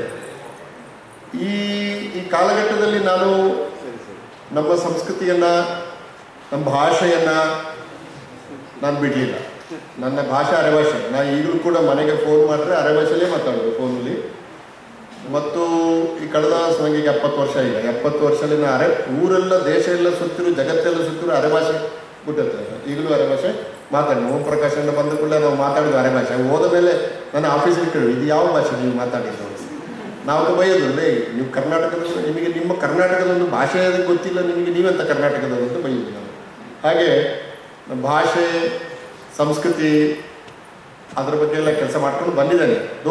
ಈ ಸಂಘಟನೆಗಳ ಜೊತೆ ಹೆಚ್ಚು ಕೆಲಸ ಮಾಡಲಿಕ್ಕೆ ನನಗೆ ಆಗಲಿಲ್ಲ. ಯಾಕಂದರೆ ಒಂದು ಕಡೆ ನೆಲೆ ನಿಲ್ಲದೆ ಇರುವುದರಿಂದ. ಆದರೆ ದಕ್ಷಿಣ ಕನ್ನಡದ ಗೌಡರ ಮೇಲೆ ನನ್ನ PhD ಥೀಸಿಸ್ 1981ರಿಂದ 84ರವರೆಗೆ ಈ ದಕ್ಷಿಣ ಕನ್ನಡ ಜಿಲ್ಲೆಯ ಗೌಡರು ಎಲ್ಲಿಂದ ಬಂದರು ಅಂತ ಒಂದು ಪ್ರಶ್ನೆ ಹಾಕಿಕೊಂಡು ಹುಡುಕಿದೆ. ಆಗ ಹುಡುಕುವಾಗ ನನಗೆ ತುಂಬ ಸಹಾಯ ಮಾಡಿದ ಪುಸ್ತಕ ಯಾವುದು ಅಂದರೆ ದಕ್ಷಿಣ ಕನ್ನಡ ಮತ್ತು ಕೊಡಗು ಗೌಡ ಸಮಾಜದವರು 1971ರಲ್ಲಿ ಹೊರತಂದ ಸ್ಮರಣ ಸಂಚಿಕೆ. ತುಂಬ ಒಳ್ಳೆಯ ಪುಸ್ತಕ. ನಾನು ಬೇಕಿದ್ರೆ ನಮ್ಮ ನಾರಾಯಣ ಹತ್ರ ಅಥವಾ ಓಂ ಪ್ರಕಾಶ್ ಹತ್ರ ಕೇಳ್ತೀನಿ, ಮುಂದಿನ ವರ್ಷಕ್ಕಾಗುವಾಗ ಆ ಪುಸ್ತಕವನ್ನು ನಾವು ರೀಪ್ರಿಂಟ್ ಮಾಡುವ ಅಂತ. ಅದರ ಖರ್ಚು ಬೇಕಾದ್ರೆ ನಾನು ಕೊಡ್ತೀನಿ. ಭಾಳ ಖರ್ಚೇನು ಆಗಲ್ಲ ಅದು. ಅದಕ್ಕೆ ಏನಾದ್ರು ಮಾಡಿ ನಮ್ಮ ಎಲ್ಲರ ಕೈಯಲ್ಲಿ ಇರಬೇಕಾದ ಪುಸ್ತಕ ಅದು. ಅಂದರೆ ಈಗ ಅದು ಆ ಪುಸ್ತಕ ಪ್ರಿಂಟ್ ಆಗಿ 55 ವರ್ಷ ಆದರೂ ಕೂಡ ನಾನು ನಿಮಗೆ ಖಂಡಿತವಾಗಲೂ ಹೇಳ್ತೀನಿ, ಇವತ್ತಿಗೂ ಕೂಡ ಅದರಲ್ಲಿರುವ ಮಾಹಿತಿಗಳು ಅಮೂಲ್ಯವಾದ್ದೇ. ನಾವೆಲ್ಲ ಈಗ ಯೋಚನೆ ಮಾಡ್ತೀವಲ್ಲ, ಅದಕ್ಕಿಂತ 71ರಲ್ಲಿ ಚಾಮಯ್ಯನವರು ಮೊದಲಾದವರೆಲ್ಲ ಯೋಚನೆ ಮಾಡಿದ ಪುಸ್ತಕ ಟಿ.ಜಿ. ಮುರೂರವರು ಅದನ್ನು ಎಡಿಟ್ ಮಾಡಿದರು. ಅದರಲ್ಲಿ ಕೊಳಂಬ ಪುಟ್ಟಣ್ಣಗೌಡರ ಲೇಖನ ಇದೆ, ಅದರಲ್ಲಿ ಮಂಡ್ಯಕೂರು ಗಂಗಾಧರ ಅವರ ಲೇಖನ ಇದೆ, ಹೊದ್ದೆಟ್ಟಿ ಭವಾನಿ ಶಂಕರ್ ಅವರ ಕೆಲವು ಅರೆಭಾಷೆ ಕವನಗಳಿವೆ, ಬಳಿಗಳ ಮೇಲೆ ಒಂದು ಲೇಖನ ಇದೆ. ನಮ್ಮಲ್ಲಿ ಬಳಿಗ 10 ಕುಟುಂಬ 18 ಗೋತ್ರ ಅಂತೆಲ್ಲ ಹೇಳ್ತೀವಿ ನಾವು. 18 ಬಳಿಗಳು ಯಾವುದು? 18 ಬಳಿಗಳು ಇದೆ ಅಂತ ಹೇಳ್ತೀವಿ ನಾವು. 18 ಬಳಿಗಳು ಯಾವುದು ಅಂತ ಕೇಳಿದರೆ ಹೇಳುವವರು ಯಾರೂ ಇಲ್ಲ. ಆಮೇಲೆ ಆ ಬಳಿಗಳ ಒಳಗೆ ಸಮಸ್ಯೆ, ಗುಂಡನ ಬಳಿ ಮದುವೆ ಆದರೆ ಗುಂಡ ಅಂತಾರೆ ಹೋದರೆ, ಹೀಗೆ ನಮ್ಮ ಒಳಗೆ ನಾವು ಕೆಲವು ಕಟ್ಟು ಹಾಕೊಂಡು ನಾವೇ ಬೆಳೆಯದ ಹಾಗೆ ನಮ್ಮ ಕಾಲಗಳನ್ನು ನಾವೇ ಕಟ್ಟಿಕೊಂಡಿದ್ದೇವೆ. ಇದರ ಬಗ್ಗೆ ಎಲ್ಲ ತುಂಬ ಒಳ್ಳೆ ಮಾಹಿತಿ ಇದೆ. ನಮ್ಮ ಮದುವೆಯಲ್ಲಿ ಹೇಳುವ ಶೋಭಾನೆಗಳು ಯಾವುದು, ಹೆಣ್ಣಿಳಿಸಿಕೊಡುವ ಹಾಡು ಯಾವುದು, ಗಂಡು ಮನೆ ಒಳಗೆ ಬರುವಾಗ ಯಾವ ಹಾಡು ಹಾಡಬೇಕು, ಇದೆಲ್ಲ ಇದೆ. ಹಾಗಾಗಿ ಒಂದು ಕೈಪಿಡಿ ಅದು, ದಕ್ಷಿಣ ಕನ್ನಡದ ಗೌಡರ ಕೈಪಿಡಿ. ಆಮೇಲೆ ಅನೇಕ ಪುಸ್ತಕಗಳು ಬಂದಿವೆ, ನನ್ನ ಪುಸ್ತಕ ಸಹ ಬಂದಿದೆ, ವಲಸೆ ಸಂಘರ್ಷ ಸಮನ್ವಯ ಅಂತ ನಾನು 84ರಲ್ಲಿ ಬರೆದ ಪುಸ್ತಕ. ಅದು ಈಗ ಪ್ರಕಟ ಆಯಿತು. ಅದು ನಾನು ಸ್ವಲ್ಪ ಪರಿಷ್ಕರಣೆ ಮಾಡಬೇಕಾಗಿತ್ತು. ಹಾಗಾಗಿ 2017ರಲ್ಲಿ ಅದನ್ನು ಬಿಡುಗಡೆ ಮಾಡಿದೆ. ನನಗೆ PhD ಸಿಕ್ಕಿ ಎಷ್ಟೋ ವರ್ಷ ಆದ ಮೇಲೆ ಅದನ್ನು ಪರಿಷ್ಕರಿಸಿ ಬಿಡುಗಡೆ ಮಾಡಿದೆ. ಅದೆಲ್ಲ ಇದೆ. ಬಟ್ ಒಂದು ಸಂಘಟನೆ ದೃಷ್ಟಿಯಿಂದ ಮುಂದೆ ನಾನು ಇನ್ನೂ 2 ವರ್ಷ ಇರ್ತೇನೆ ಬೆಂಗಳೂರಲ್ಲಿ, ಸರ್ಕಾರ ಇದ್ದರೆ. ಸರ್ಕಾರ ಇಲ್ಲದಿದ್ದರೆ ನಾವು ಇರೋದಿಲ್ಲ. ಹಾಗಾಗಿ ಆ ಪುಸ್ತಕ ಏನಿದೆ ದಕ್ಷಿಣ ಕನ್ನಡ ಮತ್ತು ನೀವು ಅದರ ಕಾಪಿರೈಟ್ ತೆಕ್ಕೊಂಡು ಅದು ನಾನು ಹೆಲ್ಪ್ ಮಾಡ್ತೇನೆ ನಿಮಗೆ ಅಂತ ಹೇಳಿದೆ. ಅದನ್ನು ರೀಪ್ರಿಂಟ್ ಮಾಡುವ, ನಾವು ಏನು ಮಾಡಿದ್ರು ಬೇಡ, ಅದನ್ನು ಹಾಗೆ ರೀಪ್ರಿಂಟ್ ಮಾಡಿದರೆ ಅದರ ಖರ್ಚು ಇತ್ಯಾದಿಗಳನ್ನ ನಾನು ಕೊಡ್ತೇನೆ. ಎಲ್ಲಿಂದಾದರೂ ಮಾಡಿ ನಾನು ಕೈಯಿಂದ ಕೊಡ್ತೇನೆ, ಇಲ್ಲ ಎಲ್ಲಿಂದಾದರೂ ಮಾಡಿಕೊಡ್ತೇನೆ. ನನ್ನ ಉದ್ದೇಶ ಏನಂದರೆ ಆ ಪುಸ್ತಕಗಳು ಹೀಗೆ ಸಭೆಗೆ ಬಂದವರು ಹೋಗುವಾಗ ನಿಮ್ಮ ಕೈಯಲ್ಲಿ ಆ ಪುಸ್ತಕ ಇರಬೇಕು. ಅದಕ್ಕೇನು ದುಡ್ಡು ಬೇಡ, ಉಚಿತವಾಗಿಯೇ ನೀವು ತಗೊಂಡು ಹೋಗಬೇಕು. ಮನೆಯಲ್ಲಿ ಯಾರು ಓದ್ತಾರೆ ಇಲ್ಲ ಬೇರೆ, ಮನೆಯಲ್ಲಿ ಆ ಪುಸ್ತಕ ಇರಬೇಕಷ್ಟೇ. ಅದರ ಪ್ರತಿ ನನ್ನ ಹತ್ರ ಇದೆ. ನಾನು ಆ ಕಾಲದಲ್ಲಿ ಕಲೆಕ್ಟ್ ಮಾಡಿದ್ದು ಮಲ್ಲೇಶ್ವರದಲ್ಲಿ ಆಫೀಸ್ ಇತ್ತು, ಆವಾಗ 71ರಲ್ಲಿತ್ತು. ಆವಾಗ ನಾನು ಹೋಗಿ ಅಲ್ಲಿಂದ ತಕ್ಕೊಂಡ ಪುಸ್ತಕ, ಭಾಳ ಅಮೂಲ್ಯವಾದ ಪುಸ್ತಕ. ಆಮೇಲೆ ಇನ್ನೊಂದು ಪುಸ್ತಕ ಬಂತು, ಅದು ಇದರ ರಿಪಿಟೇಷನ್. ಬಟ್ 71ರಲ್ಲಿ ಬಂದ ಪುಸ್ತಕ ಟಾಪ್, ಒಳ್ಳೆ ಪುಸ್ತಕ ಅದು. ಕೊಡಗಿಗೆ ಗೌಡರು ಎಲ್ಲಿಂದ ಹೋದರು, ಹೇಗೆ ಹೋದರು, ಮತ್ತು ಕೊಡಗಿನ ಗೌಡರು, ಮೊನ್ನೆ ನಾನು ಇಲ್ಲಿ ಒಂದು ಕೊಡಗು ಮತ್ತು ದಕ್ಷಿಣ ಕನ್ನಡ ಜಿಲ್ಲೆಯ ಗೌಡ ಸಮಾಜದ ಸಭೆಗೆ ಹೋಗಿದ್ದೆ. ಈಗ ಅಲ್ಲಿಯೂ ಅರೆಭಾಷೆ, ಸುಳ್ಯದಲ್ಲಿ ಅರೆಭಾಷೆ ಇದೆ. ಆದರೆ ಕೊಡಗಿನ ಗೌಡರು ಮತ್ತು ಸುಳ್ಯದ ಗೌಡರು ಮೂಲತಃ ಬಂದದ್ದು ಸಕಲೇಶ್ಪುರ ತಾಲೂಕಿನ ಐಗೂರು ಗ್ರಾಮದಿಂದ, ಐಗೂರು ಪರಿಸರದಿಂದ. ಅಲ್ಲಿ ಕೆಂಚಮ್ಮನ ಹೊಸಕೋಟೆ ಇದೆ, ಆಮೇಲೆ ಸಬ್ಬಮ್ಮ ಇದ್ದಾಳೆ. ಅಲ್ಲಿಂದ ನಾವು ಸುಮಾರು 1500ರಷ್ಟು ಹೊತ್ತಿಗೆ ಕಾರಣಾಂತರಗಳಿಂದ ದಕ್ಷಿಣ ಕನ್ನಡ ಜಿಲ್ಲೆಗೆ ವಲಸೆ ಹೋಗಿತ್ತು. ಬಿಸಿಲೆ ಘಟ್ಟ ಇಳಿದು ಕುಡ್ಕುಂದದ ದನಗಳ ಜಾತ್ರೆಗೆ ಹೋದದ್ದು ಇರ್ಬೋದು. ಅಲ್ಲಿಂದ ನಾವು ಪಸರಿಸಿಕೊಂಡು ಕೂಜುಗೋಡಿಗೆ ಹೋದ್ವಿ. ಹಾಗಾಗಿ ಕೂಜುಗೋಡು ನಮಗೆ ಐನು ಮನೆ, ಯಾಕಂದರೆ ಮೊದಲ ಸೆಟ್ಲ್ಮೆಂಟ್ ಅದು ನಮ್ಮದು. ಐಗೂರು ಪರಿಸರದಿಂದ, ಕೆಂಚಮ್ಮನ ಹೊಸಕೋಟೆಯಿಂದ, ಆ ಪ್ರದೇಶದಿಂದ ಅಲ್ಲಿ ಲಿಂಗಾಯತರು ಮತ್ತು ಗೌಡರ ನಡುವೆ ಕೆಲವು ಸಂಘರ್ಷಗಳಾಗಿದೆ. ಅಥವಾ ಇದಕ್ಕೆ ಶಾಸನಾಧಾರಗಳು ಏನೂ ಇಲ್ಲ, ಕೆಲವು ಲಿಖಿತ ಆಧಾರಗಳು ಸಿಗ್ತವೆ. ಭಾಳ ಮುಖ್ಯವಾಗಿ ಓರಲ್ ಟ್ರೆಡಿಷನಲ್ಲಿ ಏನು ಹೇಳ್ತಾರೆ ಅಂದರೆ, ಒಂಜಿ ಕಾಲಟು ಕೆಂಡದ ಬರ್ಸ ಬತ್ತಂಡು ಅಂತ, ಕೆಂಡದ ಮಳೆ ಬಂತು ನಾವು ಓಡಿ ಬಂದಿವಿ ಅಂತ. ಕೆಂಡದ ಮಳೆ ಬಂತು ಅಂದರೆ ಬಹುಶಃ ಬರಗಾಲ ಬಂತು ಅಂತ. 1 ವರ್ಷ 2 ವರ್ಷ ಮಳೆಗಾಲ ಬಾರದಿದ್ದರೆ ಈ ಊರುಗಳು ಕೆಂಡದ ಹಾಗೆ ಆಗ್ತವೆ. ಸೊ ಅಲ್ಲಿ ಹೇಮಾವತಿ ನದಿ ಬತ್ತಿದೆ, ಹೇಮಾವತಿ ನದಿ ದಡ್ಡದಲ್ಲಿಯೇ ಕೆಂಚಮ್ಮನ ಹೊಸಕೋಟೆ ಇರೋದು. ಆ ಕೆಂಚಮ್ಮನನ್ನು ಮತ್ತು ಕೂಡು ರಸ್ತೆಯ ಹತ್ತಿರ, ಸಕಲೇಶ್ಪುರದ ಬಿಸಿಲೆಘಾಟಿಯ ಮೇಲ್ ತುದಿಯಲ್ಲಿರುವ ಕೂಡು ರಸ್ತೆಯ ಹತ್ತಿರ ಇರುವ ಸಬ್ಬಮ್ಮ ದೇವತೆ, ಆ 2 ದೇವತೆಗಳನ್ನು ಇಟ್ಟುಕೊಂಡು ನಮ್ಮವರು ದಕ್ಷಿಣ ಕನ್ನಡ ಜಿಲ್ಲೆಗೆ ಬಂದರು. ಹಾಗಾಗಿ ಇವತ್ತು ಕೆಂಚಮ್ಮ ದೇವರು ದಕ್ಷಿಣ ಕನ್ನಡ ಜಿಲ್ಲೆಯ ಅನೇಕ ಗೌಡರುಗಳ ಮನೆಯಲ್ಲಿ ಇದ್ದಾರೆ. ಎಡಮಂಗಲದಲ್ಲಿದೆ, ಏನಡ್ಕ ಮನೆಯಲ್ಲಿದೆ, ಕೂಜುಗೋಡಿನಲ್ಲಿದೆ. ಸಬ್ಬಮ್ಮ ಹೆಚ್ಚಿನ ಮನೆಯಲ್ಲಿದೆ, ಈಗ ಅದು ಹೋಗಿದೆ, ಅದು ಹೆಚ್ಚಿನವರ ಮನೆಯಲ್ಲಿದೆ. ನಾವೆಲ್ಲ ತಿರುಪತಿ ವೆಂಕಟರಮಣನ ಹರಿಸೇವೆ ಮಾಡ್ತೇವೆ. ನಾವು ಹರಿಸೇವೆ ಮಾಡಿದ ಮೇಲೆ ತೋಟಕ್ಕೆ ಹೋಗಿ ಸಬ್ಬಮ್ಮನಿಗೆ ಒಂದು ಕೋಳಿ ಕೊಯ್ದು ಬರ್ತದೆ. ಆ ಸಬ್ಬಮ್ಮ ಅದು ಆ ಕಡೆಯಿಂದ ಬಂದದ್ದು. ಸೊ ಏನೇ ರೀ, ಇದರ ಬಗ್ಗೆ ಕೆಲಸ ಮಾಡಿದೆ ನಾನು. ಪುಸ್ತಕ ಪ್ರಕಟ ಆಗಿದೆ. ನಿಮಗೆ ಯಾರಾದರೂ ಆಸಕ್ತರಿದ್ದರೆ ನೀವು ಕೇಳಿದರೆ ಅದನ್ನು ನಾನು ನಿಮಗೆ ಕೊಡಬಲ್ಲೆ. ವಿಶೇಷ ಅಂದರೆ ದಕ್ಷಿಣ ಕನ್ನಡ ಜಿಲ್ಲೆಯ ಗೌಡರುಗಳ ವಿಶಿಷ್ಟತೆ ಎಲ್ಲಿದೆ? ಈಗ ನಾವು ಅರೆಭಾಷೆ ಮಾತಾಡ್ತೇವೆ, ನಮ್ಮ ವಿಶಿಷ್ಟತೆ. ಬೇರೆ ಯಾರೂ ಮಾತಾಡ್ತಾರೆ, ಜಗತ್ತಿನಲ್ಲಿ ಯಾರೂ ಮಾತಾಡಲ್ಲ. ದಕ್ಷಿಣ ಕನ್ನಡ ಜಿಲ್ಲೆಯ ಗೌಡರು, ಕೊಡಗಿನ ಗೌಡರುಗಳು ಮಾತ್ರ ಮಾತಾಡೋದರಿಂದ ಆ ಭಾಷೆ ನಮ್ಮ ಅಸ್ಮಿತೆಯ, ಐಡೆಂಟಿಟಿಯ ಒಂದು ಸಂಕೇತ. ಆದ್ದರಿಂದ ಆ ಭಾಷೆಯನ್ನು ಬಿಡುವ ಪ್ರಶ್ನೆ ಇಲ್ಲ. ನಾನು ಕನ್ನಡ ಕಲಿತೀನಿ, ಹಿಂದಿ ಕಲಿತೀನಿ, ಇಂಗ್ಲೀಷ್ ಕಲಿತೀನಿ, ಸಂಸ್ಕೃತ ಕಲಿತೀನಿ, ಫ್ರೆಂಚ್ ಕಲಿತೀನಿ, ಜಗತ್ತಿನ ಯಾವುದೇ ದೇಶಗಳಿಗೆ ಹೋಗ್ತೀನಿ. ಆದರೆ ಅರೆಭಾಷೆ ಬರೆಯುವ ಪ್ರಶ್ನೆ ಇಲ್ಲ. ಯಾಕಂದರೆ ನನ್ನ ತಾಯಿ ಭಾಷೆ, ನನ್ನ ತಾಯಿ ನುಡಿಯೋದು. ನನ್ನ ಅಮ್ಮನನ್ನು ಹೇಗೆ ನಾನು ಮರೆಯೋದಿಲ್ಲೋ ನನ್ನ ಭಾಷೆಯನ್ನು ಕೂಡ ನಾನು ಮರೆಯೋದಿಲ್ಲ. ಹಾಗಾಗಿ ಈ ಅರೆಭಾಷೆ, ಬಟ್ ಅದು ಆಶ್ಚರ್ಯ ಏನು ಅಂತಂದರೆ, ನಾವು ವಲಸೆ ಬಂದಿರುವ ಐಗೂರು ಸೀಮೆಯಲ್ಲಿ ಅರೆಭಾಷೆ ಇಲ್ಲ. ಅದು ಕನ್ನಡ ಪ್ರದೇಶ, ಈಗಲೂ ಕನ್ನಡ ಪ್ರದೇಶ, ಆಗಲೂ ಕನ್ನಡ ಪ್ರದೇಶವೇ. ದಕ್ಷಿಣ ಕನ್ನಡ ಜಿಲ್ಲೆ ಸುಬ್ರಹ್ಮಣ್ಯ, ಕೂಜುಗೋಡು, ಗುತ್ತಿಗಾಡು, ದೊಡ್ಡತೋಟ, ಸುಳ್ಯಪೇಟೆ, ಪೆರಾಜೆ, ಈ ಕಡೆ ಕನಕಮಜಲು, ಅಥವಾ ಇನ್ನು ಸ್ವಲ್ಪ ಆ ಕಡೆ ಬಂದರೆ ಉಪ್ಪಿನಂಗಡಿ, ಬಂಟ್ವಾಳ, ವಿಟ್ಲ, ಇದೆಲ್ಲ ಗೌಡರುಗಳು ಪಸರಿಸಿಕೊಂಡ ಜಾಗ. ಗೌಡರುಗಳು ಪಸರಿಸಿಕೊಂಡ ಆ ಜಾಗದಲ್ಲಿ ಇರುವುದು ತುಳು. ಅದು ಅಲ್ಲಿ ಅರೆಭಾಷೆ ಇರಲಿಲ್ಲ. ಹಾಗಾದರೆ ಯಾವುದೋ ಕಾಲಘಟ್ಟದಲ್ಲಿ ಯಾವುದೋ ಕಾರಣಗಳಿಗೋಸ್ಕರ ಅರೆಭಾಷೆ ಎಂಬ ನಮ್ಮ ಭಾಷೆ ಸೃಷ್ಟಿಯಾಗಿದೆ. ಹಾಗೆ ಸೃಷ್ಟಿಯಾಗುವಾಗ ಕನ್ನಡ ಪ್ರದೇಶದಿಂದ ಬಂದ ಗೌಡರುಗಳು ತುಳುನಾಡಿನಲ್ಲಿ ಬಂದು ನೆಲೆಗೊಂಡಾಗ ತುಳು ಮತ್ತು ಕನ್ನಡ ಎರಡೂ ಮಿಶ್ರ ಆಗಿ ಎರಡೂ ಅಲ್ಲದ ಒಂದು ಥರ್ಡ್ ಕಲ್ಚರ್ ಎಮರ್ಜ್ ಆಗಿ, ಅದು ಗೌಡ ಕಲ್ಚರ್, ಅದು ಗೌಡ ಸಂಸ್ಕೃತಿ. ಆದ್ದರಿಂದ ನೀವು ಇದನ್ನು ಪೂರ್ಣ ತುಳು ಸಂಸ್ಕೃತಿ, ನಾವು ತುಳು ಮಾತಾಡ್ತೇವೆ, ಅಫ್ಕೋರ್ಸ್ ತುಳು ಮಾತಾಡ್ತೇವೆ, ಆದರೆ ಅದು ಸಂಪೂರ್ಣ ತುಳು ಸಂಸ್ಕೃತಿ ಅಲ್ಲ. ಹಾಗೆಂತ ನಾವು ಘಟ್ಟದ ಪ್ರದೇಶದಿಂದ ಬಂದದ್ರಿಂದ ನಾವು ಕನ್ನಡ ಸಂಸ್ಕೃತಿ ಅಂತ ಕೇಳಿದರೆ ಪೂರ್ತಿ ಅದು ಕೂಡ ಅಲ್ಲ. ಎರಡರ ಮಿಶ್ರಣದಿಂದ ಒಂದು ಸಣ್ಣ ಸಮುದಾಯ ಅತ್ಯಂತ ಯೂನಿಕ್ ಆಗಿ, ಅತ್ಯಂತ ವಿಶಿಷ್ಟವಾಗಿ ಆ ಪ್ರದೇಶದಲ್ಲಿ ಬೆಳೆದರಿಂದ ಈ ಸಂಸ್ಕೃತಿಯ ಗುಣಗಳನ್ನು ರಕ್ಷಿಸುವ, ಪೋಷಿಸುವ, ಮುಂದಿನ ತಲೆಮಾರಿಗೆ ತೆಗೆದುಕೊಂಡು ಹೋಗುವ ನೈತಿಕ ಹೊಣೆಗಾರಿಕೆಯನ್ನು ನಾವೆಲ್ಲರೂ ಹೊತ್ತುಕೊಳ್ಳೇಬೇಕಾಗಿದೆ. ನಮಗೆ ಪ್ರಭಾವಗಳು ಬೇರೆ ಇದೆ. ನಾನು ಅರೆಭಾಷೆ ಕಲಿತರೆ ನನಗೆ ಇವತ್ತು ಕೆಲಸ ಸಿಗಲಿಕ್ಕಿಲ್ಲ. ನಾನು ಅರೆಭಾಷೆಯನ್ನೇ ನನ್ನ ಜೀವನದ ಕೇಂದ್ರವಾಗಿ ಮಾಡಿಕೊಂಡ್ರೆ ನಾನು ಬಹುಶಃ ಅದಕ್ಕೆ ಗೊತ್ತಿದೆ ನಿಮಗೆ, 1991 ನಂತರ ಬೆಳೆದ ಜಾಗತೀಕರಣ ನಮ್ಮ ಮೇಲೆ ತಂದಿರುವ ಒತ್ತಡಗಳು, ಇದೆಲ್ಲ ನಿಮಗೆ ಗೊತ್ತಿದೆ. ಆದರೆ ಆ ಎಲ್ಲ ಒತ್ತಡಗಳ ನಡುವೆಯೂ ಕೂಡ ಆ ಕಡೆ ಪೂರ್ತಿ ಕನ್ನಡವೂ ಅಲ್ಲದ, ಈ ಕಡೆ ಪೂರ್ತಿ ತುಳು ಸಂಸ್ಕೃತಿಯೂ ಅಲ್ಲದ, ಎರಡರ ಮಿಶ್ರಣದಿಂದ ರೂಪುಗೊಂಡಂಥ ಒಂದು ಅರೆಭಾಷಾ ಸಂಸ್ಕೃತಿ ಇದೆಯಲ್ಲ, ಗೌಡ ಸಂಸ್ಕೃತಿ, ಇದನ್ನು ನಾವು ಉಳಿಸ್ಕೊಳ್ಬೇಕಾದಂಥ ಜವಾಬ್ದಾರಿ ಇವತ್ತು ಇದ್ದೇ ಇದೆ. ಮಾಡಲು ಎಷ್ಟೇ ಕಷ್ಟ ಆದರೂ ನಾವು ನಮ್ಮ ಮನೆಯಲ್ಲಿ ಅರೆಭಾಷೆ ಬಿಡಬಾರ್ದು, ಅಥವಾ ತುಳು ಬಿಡಬಾರ್ದು. ತುಳು ಮಾತಾಡೋರು ತುಳು, ಅರೆಭಾಷೆ ಮಾತಾಡೋರು ಅರೆಭಾಷೆ, ಕೊಂಕಣಿ ಮಾತಾಡೋರು ಕೊಂಕಣಿ. ಸ್ಥಳೀಯ ಭಾಷೆಗಳನ್ನು ಸಾಯಿಸಿದರೆ, ಇಲ್ಲಿ ಹೊರಗಡೆ ನಾನು ಬಂದಾಗ ತುಂಬ ಚಂದ ಇದೆ, ಒಂದು ಒಳ್ಳೆ ರಂಗೋಲಿ ಇತ್ತು ನೋಡಿ. ಈ ರಂಗೋಲಿ ಚಂದ ಯಾಕೆ ಕಾಣ್ತಂದ್ರೆ ಅಲ್ಲಿ ತುಂಬ ಬಣ್ಣಗಳಿವೆ.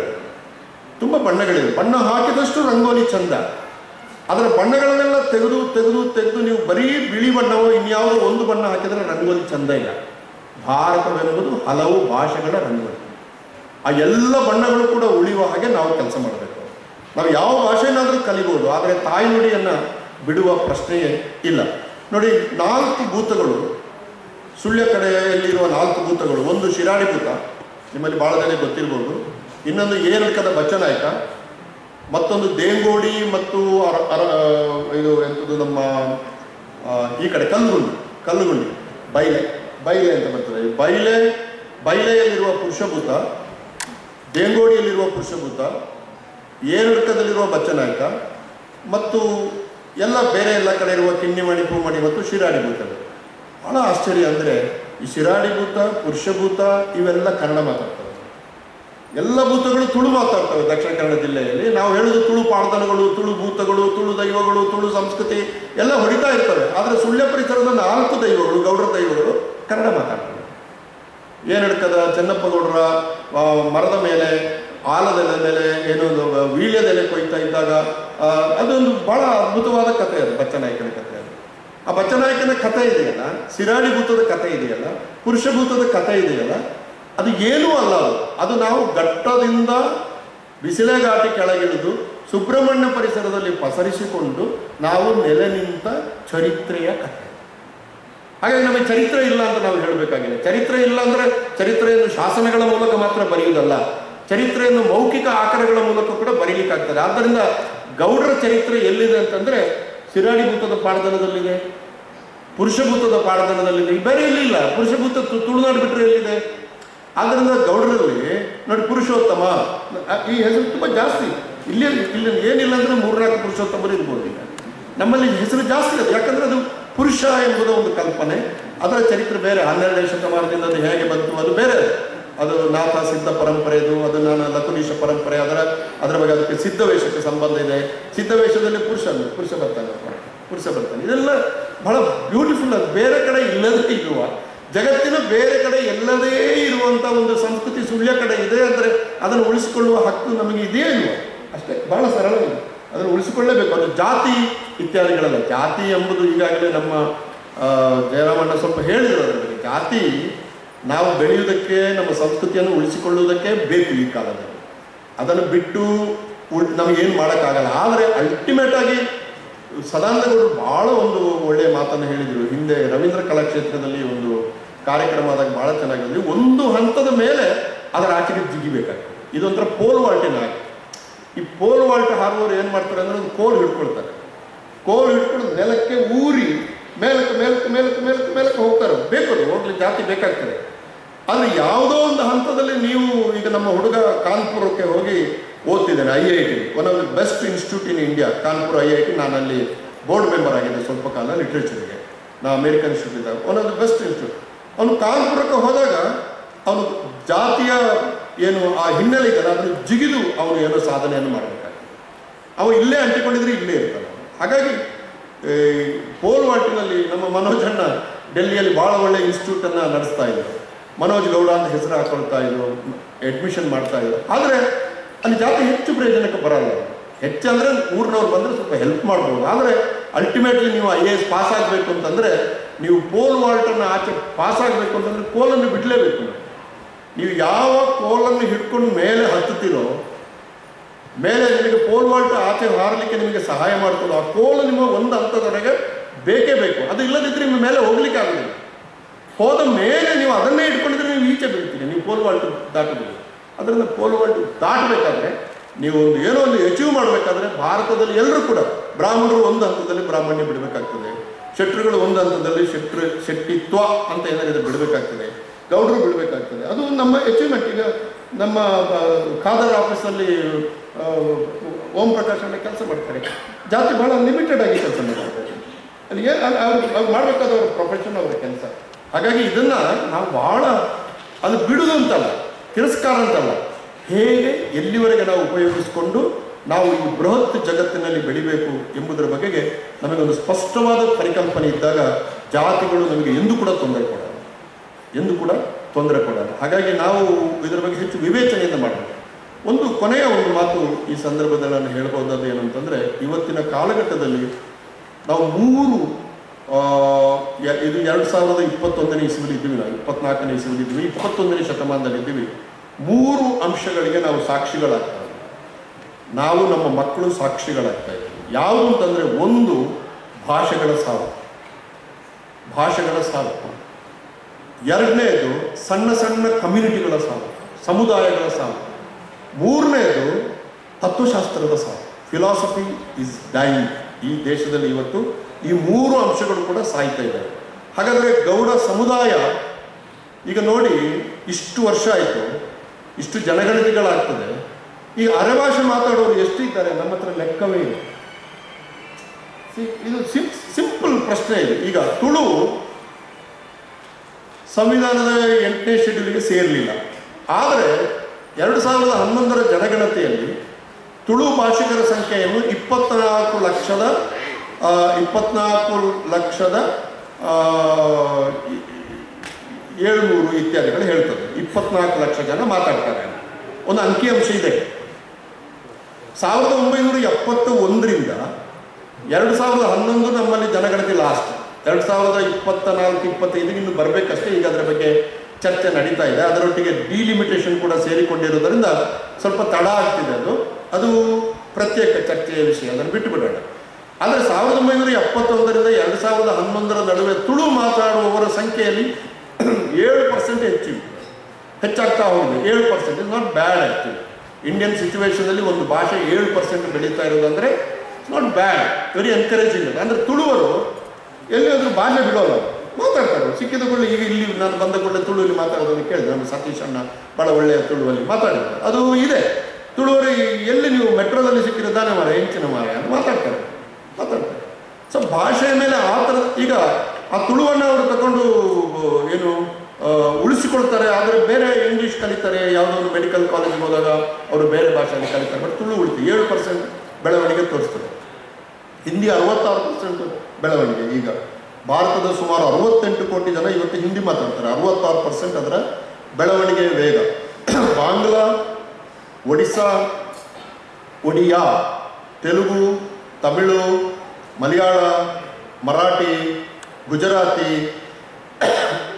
ಈ ಭಾಷೆಗಳು ಬೆಳೀತಿರುವ ವೇಗ 12ರಿಂದ 13%. 12ರಿಂದ 13% ಬೆಳೀತಾರೆ. ಅಂದರೆ ನಾಟ್ ಬ್ಯಾಡ್.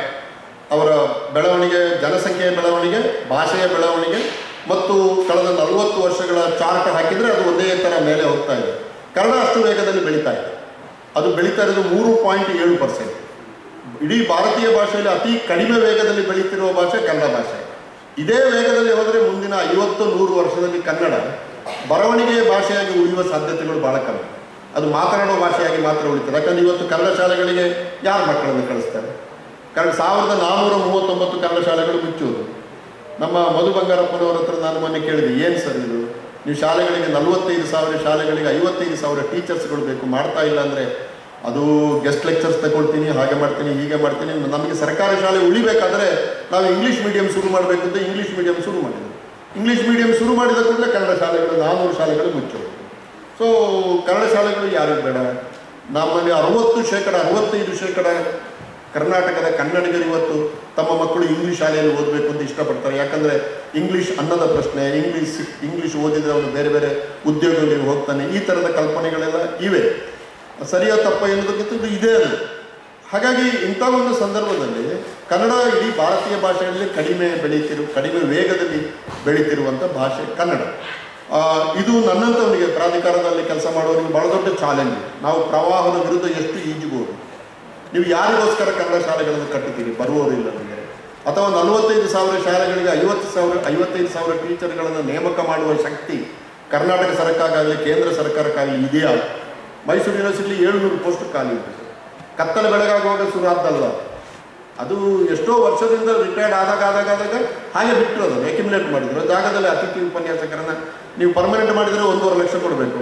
ನೀವು ಅತಿಥಿ ಉಪನ್ಯಾಸಕರ ತಗೊಂಡ್ರೆ 25,000 ಸಾಕಾಗ್ತದೆ. ಈಗ ನನ್ನ ಆಫೀಸಲ್ಲಿ ಪ್ರಾಧಿಕಾರದಲ್ಲಿ 2 ಜನ ಪರ್ಮನೆಂಟ್ ಇರೋದು, ಇನ್ನೆಲ್ಲ ಔಟ್ಸೋರ್ಸಿಂಗ್. ಸೊ ಇದೆಲ್ಲ ಸಮಸ್ಯೆಗಳು ಇದೆ. ಅದರ ಭಾಷೆಗೆ ಸಂಬಂಧಪಟ್ಟಾಗೆ ನಾನು ಏನು ಕೇಳ್ತಿದ್ದೀನಿ ಅಂತಂದರೆ, ಕನ್ನಡ ಇದೆ, ತುಳು ಹೀಗಿದೆ, ಹಿಂದಿ ಹೀಗಿದೆ, ಎಲ್ಲ ಭಾಷೆಗಳಿದೆ, ಅರೆ ಭಾಷೆಯಲ್ಲಿ ಲೆಕ್ಕ ಸಿಗುತ್ತದೆ. ಆದ್ದರಿಂದ ನಾನು ಅರೆ ಭಾಷೆ ಅಕಾಡೆಮಿ ಅವರಿಗೆ ಹೇಳಿದ್ದೇನೆ, ನೀವು ನಿಮ್ಮಲ್ಲಿರುವ ರಿಸೋರ್ಸನ್ನು ಉಪಯೋಗಿಸಿ ಅರೆ ಭಾಷೆ ಮಾತನಾಡುವವರು ಇವತ್ತು ಎಷ್ಟು ಇದ್ದಾರೆ? 2024ನೇ ಇಸವಿಯಲ್ಲಿ ಅರೆ ಭಾಷೆ ಮಾತನಾಡೋರು ಎಷ್ಟು? 2030 ಅರೆ ಭಾಷೆ ಹೆಚ್ಚಾಗಿದೆಯೋ ಕಮ್ಮಿ ಆಗಿದೆಯೋ? ಈಗ ನಮಗೆ ಗೊತ್ತೇ ಇಲ್ಲ ಸರ್. ಕುಶಾಲಪ್ಪ ಗೌಡರು 1972ನೇ ಇಸವಿಯಲ್ಲಿ ಗೌಡ ಕನ್ನಡ ಅಂತ ಅಣ್ಣಾಮಲೈ ಯೂನಿವರ್ಸಿಟಿಗೆ ಒಂದು PhD ಗ್ರಂಥ ಸಬ್ಮಿಟ್ ಮಾಡಿದರು. ಅದರಲ್ಲಿ ಅವರು ಸುಮಾರು 65,000 ಗೌಡರುಗಳು ಅರೆ ಭಾಷೆ ಮಾತಾಡೋರಿದ್ದಾರೆ ಅಂತ ಹೇಳಿದರು 1971ರಲ್ಲಿ. ನಾನು 1983ರಲ್ಲಿ ನನ್ನ PhD ಗ್ರಂಥ ಮಾಡುವಾಗ ನಾನೊಂದು ಅಂದಾಜು ಮಾಡಿ ಲೆಕ್ಕ ಹಾಕಿ, ಅಂದರೆ ಮನೆ ಲೆಕ್ಕ ಮಾಡಲಿಲ್ಲ, ಬಟ್ ಎಲ್ಲ ತಾಲೂಕುಗಳಿಗೆ, ಸುಳ್ಯದ ಎಲ್ಲ ಗ್ರಾಮಗಳಿಗೆ ಹೋಗಿದ್ದೇನೆ. ಎಲ್ಲ ಗ್ರಾಮಗಳಿಗೂ ಆ ಕಾಲದಲ್ಲಿ ಬಸ್ಸುಗಳಿರಲಿಲ್ಲ. ಕಾಲ್ನಡಿಗೆಯಲ್ಲಿ ಹೋಗಿ ಎಲ್ಲ ಮನೆಗಳಿಗೆ ಭೇಟಿ ಕೊಟ್ಟು ಪ್ರತಿ ಮನೆಯಲ್ಲಿ ಕೋಳಿ ತಿಂದು ಮಾಹಿತಿ ಎಲ್ಲ ಕಲೆಕ್ಟ್ ಮಾಡಿದ್ದೇನೆ. ಯಾಕಂದ್ರೆ ಮತ್ತೆ ಯಾರು ಕೋಳಿ ತಿಂತಾರೆ ಆ ಮನೆಗಳಿಗೆ ಹೋಗ್ತಿದ್ದೆ ನಾನು ಫೀಲ್ಡ್ ವರ್ಕಿಗೆ. ಅದು ಒಂದು ಇಲ್ಲ, ನಾವು ಎಲ್ಲ ಬರೀ ಈಗ ಎಲ್ಲ ಸಸ್ಯಾಹಾರ ಅಂತಾರೆ, ಅದು ಮತ್ತೆ ನೋಡುವ ಅಂತ. ಈ ಕಡೆ ಕುಜುಗೋಡಲ್ಲೆಲ್ಲ ಭಾರಿ ಕೋಳಿ ತಿಂತಾರೆ, ನಮ್ಮ ಕುಜುಗೋಡ ಯಜಮಾನರ ಒಳ ಇಲ್ಲ, ಅದು ಆತಲ್ಲ, ಅದು ಬೇರೆ ಕೆಲಸ ಅದು. ಆದರೆ ನಾವು 1,30,000 ಅರೆ ಭಾಷೆ ಒಳುವಂತ 1983ರಲ್ಲಿ ಬರ್ತದೆ ನನ್ನ ಥೀಸಿಸಲ್ಲಿ. ಆ್ಯಕ್ಚುಲಿ ಎಷ್ಟು ನೋಡಿ, ನಾವು ಭಾಷೆ ಬಗ್ಗೆ ಇಷ್ಟು ಮಾತಾಡುವಾಗ ನಮಗೆ ಅರೆ ಭಾಷೆ ಮಾತಾಡುವ ಎಷ್ಟು ಅಂತ ಲೆಕ್ಕವೇ ಇಲ್ಲ. ಆದ್ದರಿಂದ ನಾವು ಮಾಡಬೇಕಾದ ಕೆಲವು ಕೆಲಸಗಳು ಆ ಪುಸ್ತಕ ಪ್ರಿಂಟ್ ಮಾಡೋದು, ಆಮೇಲೆ ಅರೆ ಭಾಷೆ ಮಾತಾಡೋ ಎಷ್ಟೋಳು ಅಂತ ಕರೆಕ್ಟ್ ಲೆಕ್ಕ ತಗೊಂಡು ಅದರ ದಾಖಲೆ ಮಾಡೋದು. ನಮ್ಮ ಜನಗಣತಿಯಲ್ಲಿ ಅರೆ ಭಾಷೆಗೆ ಕಾಲಮ್ ಇಲ್ಲ ಸರ್. ನಾನು ಬರ್ದಿದ್ದೇನೆ, ಈ ಸರ್ತಿ ಸೆನ್ಸಸ್ ಆಫ್ ಇಂಡಿಯಾದವರಿಗೆ ಬರ್ದಿದ್ದಾನೆ, ಕರ್ನಾಟಕಕ್ಕೂ ಬರ್ದಿದ್ದಾನೆ ಅರೆ ಭಾಷೆ ಒಂದು ಕಾಲಮ್ ಸೇರಿಸಿ ಅಂತ. ಬಟ್ ಭಾಳ ಜನ ಇದು ಅರೆ ಭಾಷೆ ಎಂತ ಮರೆ ಹೇಳೋದು, ಅದು ಭಾಷೆ ಮೇಲೆ ಒಂದು ಅಭಿಮಾನ ಬೇಕಲ್ಲ. ಅಭಿಮಾನ ಇದ್ದರೆ ನಂದು ಅರೆ ಭಾಷೆ ಸೇರಿಸಿದೆ, ಅಭಿಮಾನ ಇಲ್ಲ ಕನ್ನಡ ಅಂತ ಬರ್ಕೊಳ್ಳಿ ಅಂತ. ಕನ್ನಡ ಅಂತ ಬರ್ಕೊಳ್ಳಿ. ಅದೊಂದು ನಮಗೆ ಅಭಿಮಾನ. ಈಗ ನಾನು ಈಗ ನೋಡಿ ಅರೆಭಾಷೆಗೆ ಸದಾನಂದ ಗೌಡರು ಒಂದು ಅಕಾಡೆಮಿ ಮಾಡಿದ್ರು. ಅಕಾಡೆಮಿ ಮಾಡಿ ಅದರ ಆಮೇಲೆ ಗಿರೀಶ್ ಅಣ್ಣ, ದೇವಿ ಪ್ರಸಾದರು, ಲಕ್ಷ್ಮೀನಾರಾಯಣ ಕಜಗದ್ದೆ ಇವೆಲ್ಲ ಒಳ್ಳೆ ಕೆಲಸ ಮಾಡಿದ್ರು. ಅರೆಭಾಷೆ ಅಕಾಡೆಮಿಗೆ ಒಳ್ಳೆ ಕೆಲಸ ಮಾಡಿದ್ರು. ಬೇರೆ ಅಕಾಡೆಮಿ ಮಾಡೋದಕ್ಕಿಂತ ಒಳ್ಳೆ ಕೆಲಸ ಅರೆಭಾಷೆ ಅಕಾಡೆಮಿಲಿ ಆಗ್ತದೆ. ಎನ್ಸೈಕ್ಲೋಪೀಡಿಯಾ ಅಲ್ಲ ತಂದವು, ಸಣ್ಣ ಕೆಲಸ ಅಲ್ಲ ಅದು ಬಂದ ಮೇಲೆ ಭಾಷೆ ಬಗ್ಗೆ ಅಭಿಮಾನ ಬೇಕು. ಈಗ ನಾವೆಲ್ಲ ಕೂತುಕುಂಜ ಶಾಲೆಗೆ ಹೋಗ್ತಿದ್ದೆ, ಯಾವಾಗ 60ನೇ ಇಸ್ವಿ 1960. ಅಲ್ಲಿ ಹೋದರೆ ನಾವು ನಿನ್ನ ಭಾಷೆ ಯಾವುದು ಅಂತ ಯಾರು ಮಕ್ಕ ಕೇಳ್ರಿ, ಬೇರೆಯವ್ರು ಕೇಳ್ರಿ. ಅಲ್ಲಿ ಜೋಯಿಸರ ಮಕ್ಕ ಅವೆಲ್ಲ ಇದ್ದಾರೆ. ನಾವು ಮನೆಯಲ್ಲಿ ಕನ್ನಡ ಮಾತಾಡೋದು. ಅರೆಭಾಷೆ ಹೇಳಿಕೆ ಅಂದರೆ ನಮಗದು ಅದ್ರ ಬಗ್ಗೆ ಅದು ಹೇಳೋಕ್ಕಂತ ಒಂದು ಸ್ವಾಭಿಮಾನವೇ ಇಲ್ಲ. ಆಮೇಲೆ ನಾವು ಆಗ ಅಲ್ಲಿ ನಾವು ರಾಗಿ ಬೆಳೆಸ್ತಿದ್ದೋ. ರಾಗಿ ಬೆಳಿಗ್ಗೆ ಅವ್ವ ಅಂಬಲಿ ಮಾಡಿಕೊಡ್ತಿದ್ದೋ. ಅಂಬಲಿ ತಿಂದ್ಕೊಂಡು ಹೋಗೋದು. ಬೆಳಿಗ್ಗೆ ಅಂಬಲಿ ಗೊತ್ತುಂಟ ಅಲ್ಲಿ ಅಂಬಲಿ. ಆದರೆ ಅಂಬಲಿ ಗೌಡ ಅಂತ ತಮಾಷೆ ಮಾಡಲಿ ಅಂತ ಶಾಲೆಗೆ ಹೋಗಿ ಇವತ್ತು ಏನು ತಿಂದು ಬಂದಿ? ಇವತ್ತು ದೋಸೆ. ಮರು ದಿವಸ ಇವತ್ತೇನು ತಿಂದು? ಇವತ್ತು ಇಡ್ಲಿ ನೋಡಿದ್ರು ನಾವು ವರ್ಷಕ್ಕೊಮ್ಮೆ. ಆದ್ರೆ ದಿನ ಶಾಲೆಯಲ್ಲಿ ಅದೇ. ಅಂದರೆ ನೋಡಿ ಹೇಗೆ ಒಂದು ಫುಡ್ ಕೂಡ, ಒಂದು ಆಹಾರ ಕೂಡ ಅವಮಾನದ ಸಂಕೇತವಾಗಿ ಮಾರ್ಪಟ್ಟಿದೆ ನೋಡಿ ಈ ದೇಶದಲ್ಲಿ. ಇಲ್ಲ, ಬಹಳ ಡೆಲಿಕೇಟ್ ಇಶ್ಯೂಗಳು. ಅದನ್ನು ಮೊನ್ನೆ ಮಂಡ್ಯ ಸಮ್ಮೇಳನದಲ್ಲಿ ಬಾಡೂಟ ಇರಬೇಕು ಇರಬಾರ್ದು ಅಂತ ದೊಡ್ಡ ಚರ್ಚೆ ನಡೆದಾಗ ನನಗೆ ಖುಷಿಯಾಯಿತು. ಅಟ್ಲೀಸ್ಟ್ ಅದು ಮಾಡಬೇಕೋ ಇಲ್ವೋ ಬೇರೆದು, ಆದರೆ ಬಾಡೂಟವೂ ಬೇಕು, ಅದೇನು ಅಪರಾಧ ಅಲ್ಲ ಎಂಬ ಒಂದು ಭಾವ ಮೂಡಿಸುವುದುಂಟಲ್ಲ ಸೊಸೈಟಿಯಲ್ಲಿ, ಅದು ದೊಡ್ಡ ಕೆಲಸ. ಆದ್ದರಿಂದ ನಾವು ಕೋಳಿ ತಿಂದವು ಕುಸ್ಕ, ಹರಿವೆ ತಿಂದವು ಭಯಂಕರ, ಇವೆಲ್ಲ ಏನು ನಮ್ಮ ಆಹಾರ ನಮ್ಮ ಹಕ್ಕು ಅಷ್ಟೇ.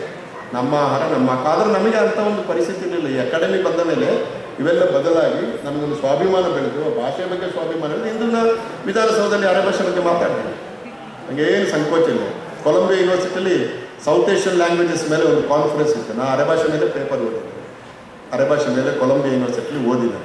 ಸೊ ಹಾಗೆ ಭಾಷೆ ಬಗ್ಗೆ ಅಭಿಮಾನ ಬೆಳೆದಂದರೆ, ಸೊ ಏನೇ ಇರಲಿ ಒಂದು ಭಾಷೆಯ ಪತನ ಹಾಕಿ ನಾವು ಕುಡಿತಾರೆ. ನಮ್ಮ ಭಾಷೆ ನಮ್ಮ ಲೆವೆಲಲ್ಲಿ ಮಾತಾಡ್ಕೊಂಡಿದ್ರೆ ಸಾಕು. ನೀವೆಲ್ಲ ಹೋಗಿ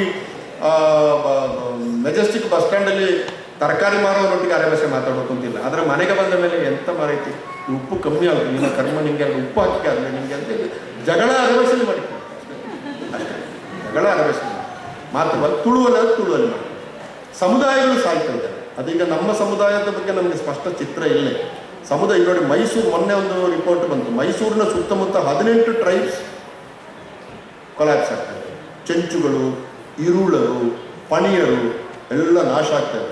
ನೀವು 1886ರ ಜನಗಣತಿಯಲ್ಲಿ ಕೊರಗ ಭಾಷೆಯನ್ನು ಮಾತನಾಡುವವರ ಸಂಖ್ಯೆ, ಕೊರಗರ ಸಂಖ್ಯೆ ದಾಖಲಾದ 55,000 ಕೊರಗರು, ದಕ್ಷಿಣ ಕನ್ನಡ ಜಿಲ್ಲೆಯ ಕೊರಗರು. 2011ರ ಜನಗಣತಿಯಲ್ಲಿ ಅದೇ ಕೊರಗರ ಸಂಖ್ಯೆ 2,000. ಮತ್ತು ನೀವು ಕಳೆದ 5 ವರ್ಷಗಳ ಅವರ ಡೆತ್, ಸಾವನ್ನು ನೀವು ಲೆಕ್ಕ ತೆಗೆದರೆ ಯಾವ ವಯಸ್ಸಿನ ಕೊರಗರು ಸಾಯ್ತಾ ಇದ್ದಾರೆ ಅಂದರೆ 30ರಿಂದ 45 ವರ್ಷದ ನಡುವಿನ ಕೊರಗರು ಸಾಯ್ತಾ ಇದ್ದಾರೆ. ಅಪೌಷ್ಟಿಕತೆಯ ಕೊರತೆ, ಮೆಡಿಸಿನ್ನ ಕೊರತೆ, ಮೂಢನಂಬಿಕೆಗಳು, ಆಸ್ಪತ್ರೆಗಳಿದ್ರು ಹೋಗುವುದಿಲ್ಲ ಅವರು, ಅನೇಕ ಕಾರಣಗಳಿದೆ. ಸೊ ಈ 40ರಿಂದ 45 ವರ್ಷದ ಸಮುದಾಯದವರು ಸಾಯ್ತಾ ಇದ್ದಾರೆ, ಬದುಕುತ್ತಾ ಇಲ್ಲ ಅಂತಂದರೆ ಆ ಸಮುದಾಯ ಅಳಿಸಿ ಹೋಗ್ತಿದೆ ಅಂತ ಅರ್ಥ. ಸೊ ಮುಂದಿನ 15-20 ಈಗ ನಾವೆಲ್ಲ ಸಣ್ಣದಿರುವಾಗ ನಮ್ಮ ಮನೆ ಸುತ್ತಮುತ್ತೆಲ್ಲ ಕೊರಗರಿದೆ. ನಮ್ಮ ಮನೆಯಲ್ಲೇ ಒಬ್ಬ ಅಡುಗೆ ಮಾಡೋ ಕೆಲಸ ತೋಟಕ್ಕೆ ಕೊರಗರಿದೆ. ಈಗ ಕಾಣೋದೇ ಇಲ್ಲ ಅವರು. ಕೆಲವರು ಕ್ರಿಶ್ಚಿಯನ್ಸಾಗಿ ಕನ್ವರ್ಟ್ ಆಗಿದ್ದಾರೆ, ಕೆಲವರು ಸಾಯ್ತಾ ಇದ್ದಾರೆ. ಸಮುದಾಯಗಳ ಸಾವಿಗೆ ನಾವು ಸಾಕ್ಷಿ ಆಗ್ತಾ ಇದ್ದೀವಿ. ಇನ್ನೊಂದು ಬಗೆಯ ಸಮುದಾಯಗಳೇನೆಂದರೆ, ಸಮುದಾಯಗಳು ನಾನು ಈಗ ಹೇಳಿದಾಗೆ, ಈಗ ನಮ್ಮದು ಅರೆಭಾಷೆಯ ಸಂಸ್ಕೃತಿಯ ಒಂದು ಸಮುದಾಯ. ಈ ಭಾಷೆ ಮತ್ತು ಈ ಸಂಸ್ಕೃತಿನ ಸಂಪೂರ್ಣ ಬಿಟ್ಟುಬಿಟ್ಟು ಒಂದು ಬದಲಾವಣೆ ಅಂದರೆ ಬ್ರಾಹ್ಮಣರಾಗೋದು ಕಂಪ್ಲೀಟ್. ಅಲ್ಲಿಗೂ ಕೂಡ ಅದು ಕೂಡ ಇನ್ನೊಂದು ಅರ್ಥದಲ್ಲಿ ಈ ಸಮುದಾಯ ಸತ್ತು ಹೋಯಿತು ಅಂತ ಅರ್ಥ. ಬ್ರಾಹ್ಮಣ್ಯ ಉಳಿತದೆ, ನಾವು ನಮ್ಮ ಸಂಸ್ಕೃತಿ ಉಳಿಯುವುದಿಲ್ಲ, ಹೀಗೆಲ್ಲ ಇರ್ತದೆ. ಸೊ ಸಮುದಾಯಗಳ ಸಾವು ಬೇರೆ ಬೇರೆ ಥರ ನಡೀತದೆ, ಅದಕ್ಕೆ ಸಾಕ್ಷಿಗಳಾಗ್ತಾ ಇದ್ದೀವಿ. ಕೊನೆಯದಾಗಿ ಒಂದು ಫಿಲಾಸಫಿ, ನಮ್ಮ ದೇಶ ದ್ವೈತ, ಅದ್ವೈತ, ವಿಶಿಷ್ಟಾದ್ವೈತ, ಮಧ್ಯಕಾಲೀನ ರಹಸ್ಯ ತಾಂತ್ರಿಕ ಪಂಥಗಳು, ನಕುಲೀಶರು, ಬೇರೆ ಬೇರೆ ಪಂಥಗಳ ನಡುವೆ ಎಷ್ಟು ಅದ್ಭುತವಾದ ಚರ್ಚೆಗಳು ನಡೆದಿವೆ ಅಂತಂದರೆ, ಆ ಚರ್ಚೆಗಳು ಸರಿಯೋ ತಪ್ಪೋ ಎಂಬುದು ಮುಖ್ಯ ಅಲ್ಲ. ಆ ಚರ್ಚೆಗಳು ನಮ್ಮನ್ನು ಭಾಷೆಯ ಮೂಲಕ ತಲುಪಿಸಿದ ಎತ್ತರ ಇದೆಯಲ್ಲ, ಅದು ಅದ್ಭುತ. ಕಾವ್ಯ ಮೀಮಾಂಸೆ, ಕಾವ್ಯ ಅಂದರೆ ಏನು?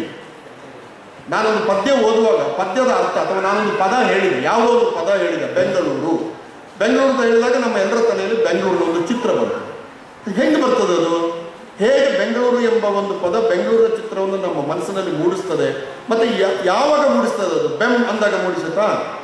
ಬೆಂಗ ಅಂದಾಗ ಮೂಡಿಸುತ್ತಾ, ಬೆಂಗಳೂರು ಅಂದಾಗ ಮೂಡಿಸುತ್ತಾ, ಅಥವಾ ಬೆಂಗಳೂರು ಎಂದು ಪೂರ್ತಿ ಹೇಳಿದಾಗ ಮೂಡಿತಾ ಅಂತ ಕೇಳಿದ್ರೆ ಈ ಮೂಡುವ ಬಗೆ ಇದ್ರ ಬಗ್ಗೆ ಎಷ್ಟು ಅದ್ಭುತವಾದ ಚರ್ಚೆಗಳಾಗಿದೆ ನಮ್ಮ ಕಾವ್ಯ ಮೀಮಾಂಸೆಯಲ್ಲಿ. ಆಮೇಲೆ ದ್ವೈತಾದ್ವೈತ ವಿಶಿಷ್ಟಾದ್ವೈತಗಳ ನಡುವಿನ ಚರ್ಚೆ ಇಂಥ ಅದ್ಭುತವಾದ ಚರ್ಚೆಗಳು. ಈಗ ನಮ್ಮ ಯಕ್ಷಗಾನದಲ್ಲಿ ಹೇಗಿತ್ತು, ನೀವೆಲ್ಲ ಯಕ್ಷಗಾನ ನೋಡಿದವ್ರಿಗೆ ಗೊತ್ತಿರ್ತದೆ. ಕೊನೆಯ ಉದಾಹರಣೆಗೂ ಈಗ ಭೀಷ್ಮಾರ್ಜುನದಲ್ಲಿ ಭೀಷ್ಮನ ಹಣೆಗೆ ಭೀಷ್ಮ ಕೃಷ್ಣನ ಹಣೆಗೆ ಒಂದು ಬಾಣ ಎಸೆತಾರೆ. ಕೃಷ್ಣನ ಹಣೆಯಲ್ಲಿ ರಕ್ತ ಬರ್ತದೆ. ರಕ್ತ ಬರುವಾಗ ಅವನಿಗೆ ಸಿಟ್ಟು ಬರ್ತದೆ, ಕೃಷ್ಣನಿಗೆ ಸಿಟ್ಟು ಬರ್ತದೆ. ಅವನು ಅರ್ಜುನನನ್ನು ಕೊಲ್ಲಲಿಕ್ಕೆ ಚಕ್ರವನ್ನು ಎತ್ತುತ್ತಾನೆ. ಇದು ಪೂರ್ಣ ಅರ್ಥ ಆಗಬೇಕಾದ್ರೆ ಪಿಡಿಯಂ ಚಕ್ರಮನೆಂಬ ಚಕ್ರಿಯಂ ಪಿಡಿಯಿಪ್ಪೆಂ ಕರಚಕ್ರಮಂ, ಇದು ಭೀಷ್ಮನ ಪ್ರತಿಜ್ಞೆ. ನಾನು ಕುರುಕ್ಷೇತ್ರ ಯುದ್ಧದಲ್ಲಿ ಯುದ್ಧ ಮಾಡುವುದಿಲ್ಲ ಅಂತ ಭಾಷೆ ಕೊಟ್ಟ ಕೃಷ್ಣನ ಕೈಯಲ್ಲಿ ಪಿಡಿಯಿಪ್ಪೆಂ ಕರಚಕ್ರಮಂ, ಅವನ ಕೈಯಲ್ಲಿ ನಾನು ಚಕ್ರವನ್ನು ಹಿಡಿಸ್ತೇನೆ. ನಿಮಗೆ ಗೊತ್ತಿದ್ದದು ಹಿಂದಿನ ಕಥೆ, ನಾನು ಯುದ್ಧದಲ್ಲಿ ನೇರವಾಗಿ ಪ್ರವೇಶ ಮಾಡುವುದಿಲ್ಲ. ಹಾಗಾದರೆ ಈಗ ಏನಾಯಿತು, ಬಾಣ ಬಿದ್ದ ಕೂಡಲೇ ಅವನ ಕೈಯಲ್ಲಿ ಚಕ್ರ ಹಿಡಿದಲ್ಲ. ಅದು ಒಂದು ಒಳ್ಳೆಯ ವಾದ. ಅಲ್ಲಿಗೆ ನೀವು ಯಕ್ಷಗಾನ, ತಾಳಮದ್ದಲೆ ಅಥವಾ ಕಾವ್ಯ, ಸಾಹಿತ್ಯ, ಸಂಸ್ಕೃತಿ ಇದನ್ನು ನೋಡಿದರೆ ಅಲ್ಲಿ ನಿಲ್ಲಿಸ್ತಾರೆ. ಭೀಷ್ಮಾಚಾರ್ಯರು ಕೃಷ್ಣ ಒಂದು ನಿಮಿಷದ ನಿಲ್ಲುವ, ನೀನು ಪಿಡಿಯಿಪ್ಪೆಂ, ನಾನು ಏನು ಹೇಳಿದೆ, ನಿನ್ನ ಕೈಯಲ್ಲಿ ಚಕ್ರವನ್ನು ಹಿಡಿಸ್ತೇನೆ. ನೀನೇನು ಹೇಳಿದಿ, ಪಿಡಿಯಂ ಚಕ್ರಮನ್, ಚಕ್ರವನ್ನು ಹಿಡಿದಿಲ್ಲ ಅಂತ ಹೇಳಿ, ಈಗ ನೀನು ಹಿಡಿದಿದ್ದಿ, ಸರಿಯೋ ತಪ್ಪ ಅಂತ ಒಂದು ಪ್ರಶ್ನೆ. ಸರಿಯೋ ತಪ್ಪ, ಈಗ ವಾದ ಮಾಡಲೇಬೇಕು ಕೃಷ್ಣ, ವಾದ ಮಾಡಲೇಬೇಕು, ಅವನನ್ನು ಸಮರ್ಥಿಸಲೇಬೇಕು, ಯಾಕಂದ್ರೆ ಚಕ್ರ ಹಿಡಿದು ಬಿಟ್ಟಿದ್ದಾನೆ. ಎರಡನೇದು, ಕೃಷ್ಣ ನೀನು ದೇವರು ಅಂತ ಹೇಳೋದು. ಹೌದಾ?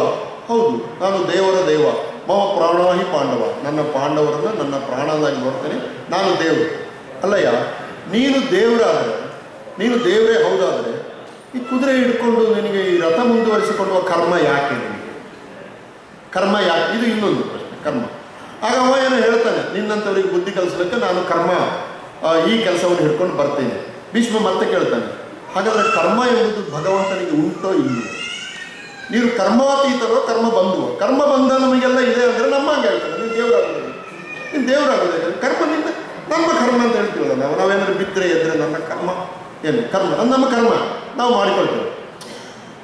ಈ ಚರ್ಚೆ ಕೊನೆಗೆ ಭೀಷ್ಮ ಹೊಡೆದದ್ದು ಸರಿಯೋ ಕೃಷ್ಣ ಹೊಡೆದದ್ದು ಸರಿಯೋ ಅದೆಲ್ಲ ಬೇರೆ. ಆದರೆ ಒಂದು 2 ಗಂಟೆಗಳ ಕಾಲ ದೇವರಿಗೆ ಕರ್ಮಬಂಧ ಇದೆಯೋ ಇಲ್ವೋ, ದೇವರಿಗೆ ಕರ್ಮಬಂಧ ಇದೆಯೋ ಇಲ್ವೋ. ದೇವರಿಗೆ ಕರ್ಮಬಂಧ ಇದೆ ಅಂದರೆ ಅವನು ನಮ್ಮಂಗೆ ಆಯ್ತಾನೆ. ಕರ್ಮಬಂಧ ಇಲ್ಲ ಅಂದರೆ ಕುದುರೆ ಹಿಡ್ಕೊಂಡು ಚಾಟಿ ಹಿಡ್ಕೊಂಡು ಯುದ್ಧರಂಗಕ್ಕೆ ಬರುವ ಕೆಲಸ ಯಾಕೆ ಅವನಿಗೆ? ನೋಡಿ, ಇದು ಹೆಂಗೆ ಮಾತಾಡಿದ್ರೆ ಕಷ್ಟವೇ, ಎಸ್ ಅಂದರೂ ಕಷ್ಟವೇ, ನೋ ಅಂದರೂ ಕಷ್ಟವೇ, ಮಾತಾಡದಿದ್ರೆ ಕಷ್ಟವೇ. ಇದು ಭಾಷೆಯ ಮೂಲಕ ನಮ್ಮ ಯಕ್ಷಗಾನ ಕಲಾವಿದರು ತಲುಪಿಸಿದ ಒಂದು ಎತ್ತರ. ಮೊನ್ನೆ ನನಗೆ ಸ್ವಲ್ಪ ತಾಳಮದ್ದಲೆ ಮೊನ್ನೆ ಒಂದು ತಾಳಮದ್ದಲೆ ಅರ್ಥ ಹೇಳಿದೆ. ನಮ್ಮ ಊರಲ್ಲಿ ಪಂಜದಲ್ಲಿ ವಾಲಿ ಸುಗ್ರೀವರ ಕಾಳಗದಲ್ಲಿ ವಾಲಿ ಮತ್ತು ರಾಮ, ವಾಲಿಯನ್ನು ರಾಮ ಮರದ ಅಡ್ಡದಲ್ಲಿ ನಿಂತು ಬಾಣ ಹೊಡೆದು ಬೀಳಿಸ್ತಾನೆ. ಆಯ್ತು, ಅವ ಬಿದ್ದಲ್ಲಿಗೆ ವಾಲಿ ಕೇಳ್ತಾನೆ, ರಾಮ ನೀ ಮಾಡಿದ್ದು ಸರಿ ಯಾವುದು? ಅವ ಹೇಳ್ತಾನೆ, ಹೌದು, ನೀನು ವಾನರವನ್ನು ಕೊಲ್ಲಬೇಕಾದ್ರೆ ನಾನು ಮರದ ಅಡ್ಡದಲ್ಲಿ ನಿಂತೆ ಕೊಲ್ಲಬೇಕು ನಾನು ಅಂತ. ಅಲ್ಲಿಂದ ವಾದ ಶುರು ಆಗ್ತದೆ, ಸರಿಯೋ ತಪ್ಪು ಅಂತ. ಸರಿಯೋ ತಪ್ಪು, ವಾಲಿ ಮಾಡಿದ್ದು ಸರಿಯೋ ರಾಮ ಮಾಡಿದ್ದು ತಪ್ಪು. 2.5 ಗಂಟೆಗಳ ಕಾಲ ಚರ್ಚೆ.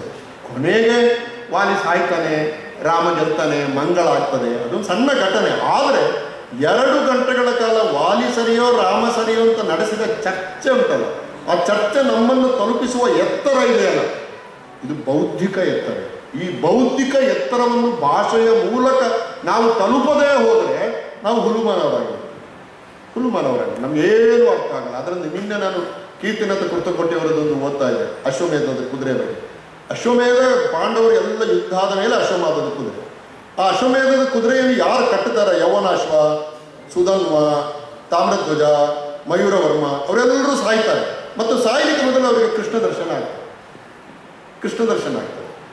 ಆದರೆ ಇಡೀ ಕುದುರೆ ಹೋಗುವಾಗ ಆ ಕುದುರೆ ಒಟ್ಟಿಗೆ ಅರ್ಜುನ ಹೋಗ್ತಾನೆ, ಕೃಷ್ಣ ಇರುವುದಿಲ್ಲ. ಇದನ್ನು ಇಟ್ಟುಕೊಂಡು ಅವರು ಎಷ್ಟು ಚಂದ ಚರ್ಚೆ ಮಾಡ್ತಾರೆ ಅಂತಂದರೆ, ಈ ಯಜ್ಞದ ಉದ್ದೇಶವೂ ಕೃಷ್ಣ, ಯಜ್ಞವೂ ಕೃಷ್ಣ, ಹೀಗೆ ಅದನ್ನು ಬಹಳ ಅದ್ಭುತವಾದ ಒಂದು ಚರ್ಚೆಗೆ. ಸೊ ಗೆಳೆಯರೇ, ನಾವು ನಮ್ಮ ಮಕ್ಕಳನ್ನು ಒಂದು ಬೌದ್ಧಿಕ ಎತ್ತರಕ್ಕೆ ತೆಗೆದುಕೊಂಡು ಹೋಗುವ ಹಾಗೆ ಕೆಲಸ ಮಾಡೋ. ಕೈಯಲ್ಲಿ ಮೊಬೈಲ್ ಇರ್ತದೆ, ಸಣ್ಣ ಸಣ್ಣ ವಾಟ್ಸಪ್ ಮೆಸೇಜ್ಗಳು ಬರ್ತವೆ, ನಮ್ಮ ತಲೆ ಹಾಳಾಗ್ತದೆ, ಸುಳ್ಳುಗಳು ಪ್ರಸಾರ ಆಗ್ತಾ ಇರ್ತವೆ. ಇದರಿಂದ ಸ್ವಲ್ಪ ಆಚೆ ನಿಂತು ನಮ್ಮ ಪರಂಪರೆ, ನಮ್ಮ ಸಂಸ್ಕೃತಿ, ಅದು ತಲುಪಿದ ಎತ್ತರ, ಇದು ಭಾಳ ಮುಖ್ಯವಾಗಿದೆ. ಇದು ಅರೆಭಾಷೆ ಕೂಡ ಎಷ್ಟೋ ವಿಷಯದಲ್ಲಿ ಆ ಎತ್ತರಕ್ಕೆ ತಲುಪಿದೆ ಎಂಬುದನ್ನು ನಾವು ನಮ್ಮ ಮಕ್ಕಳಿಗೆ ಹೇಳಬೇಕು ಮತ್ತು ನಾವು ತಿಳ್ಕೊಳ್ಬೇಕು. ನಿಮಗೆ ಸುಳ್ಯದಲ್ಲಿ ಪೂಮಲೆ ಗುಡ್ಡ ಅಂತ ಗೊತ್ತಲ್ಲ ನಿಮಗೆ? ಪೂಮಲೆ ಒಬ್ಬರು ಅಮೈ ಅಣ್ಣ ಇದ್ದ, ಇಲ್ಲಿ ಯಾರು ನನಗೆ ಸಿಕ್ಕಿದ್ದು ಅಮೈ. ಆದರೆ ಸುಳ್ಯದ ಹತ್ರ ಒಂದು ಅಮೈ ಇದೆ, ಅಲ್ಲಿ ಒಬ್ಬರು ಅಜ್ಜ ಇದ್ದರು. ಇದು 80ನೇ ಇಸ್ವಿ. ನಾನು ಅಜ್ಜನ ಹತ್ರ ಹೋಗಿ, ಅಜ್ಜ ಅಣ್ಣ ಬನ್ನಿ ಅಣ್ಣ, ನಾನು ಮಾಸ್ಟರ್, ನಾನು ಕಾಲೇಜಲ್ಲಿ ಮಾಸ್ಟರ್ಗೆ ಅಂದರೆ ಒಂದು ಗೌರವ ಇರ್ತದೆ ಸೊಸೈಟಿಲಿ. ಅವರು ಎಲ್ಲ ಮಾತಾಡುವಾಗ ಹೀಗೆ ತೋರಿಸಿದ್ರು, ಅಣ್ಣ ನಿಮಗೆ ಆ ಪೂಮಲೆ ಗೊತ್ತುಂಟ? ಪೂಮಲೆ ಗೊತ್ತುಂಟು, ನಾನು ಅಲ್ಲೆಲ್ಲ ಹೋಗಳೆ, ಅಲ್ಲಿ ಅಮರ ಸುಳ್ಯದ ಕಾಟಕ, ಇದು ಗಲಾಟೆ ಎಲ್ಲ ಅದೆಲ್ಲ. ಪೂಮಲೆಗೆ ಹೆಸರೆಂಗೆ ಬಂದದ್ದು ಹೇಳಿ ನೀವು? ನಂಗೆ ಗೊತ್ತಿಲ್ಲ, ನಂಗೆ ಗೊತ್ತಿಲ್ಲ. ನೀ ಬರ್ಕಂಡು ನಾ ಹೇಳಿ ಅಂತ. ಸರಿ ಆಯ್ತಪ್ಪ ಅಂತೇಳಿ ಹೇಳಿದೆ. ಅವು ಎಷ್ಟಾಗಿ ಹೇಳ್ದಂದರೆ, ಶ್ರೀರಾಮ ವನವಾಸಲಿರ್ಕನ ರಾವಣ ಸೀತನ ಕದ್ಕೊಂಡು ವಿಮಾನದಲ್ಲಿ ಕದ್ದುಕೊಂಡು ಹೋಗನ ಸೀತೆ ನನ್ನ ವಿಮಾನದಲ್ಲಿ ಕದ್ದುಕೊಂಡು ಹೋಗ್ತು ಅಂತ ರಾಮಗೆ ಮೆಸೇಜ್ ಕಳಿಸೋದು ಹೆಂಗೆ? SMS ಇಲ್ಲ, ಆಗ ವಾಟ್ಸಪ್ ಇಲ್ಲ, ಆಗ ಹೆಂಗೆ ಕಳಿಸೋಕು? ಅದಕ್ಕೆ ಅವಳು ತಲೆಯಿಂದ ಒಂದು ಹೂಮಾಲೆಯಿಂದ ತೆಗೆದು ಕೆಳಗೆ ಬಿಸಾಡಿದ್ದಾರೆ. ಸೀತೆಯ ಹೂಮಾಲೆ ಬಿದ್ದ ಜಾಗವೇ ಪೂಮಲೆ ಗುಡ್ಡ.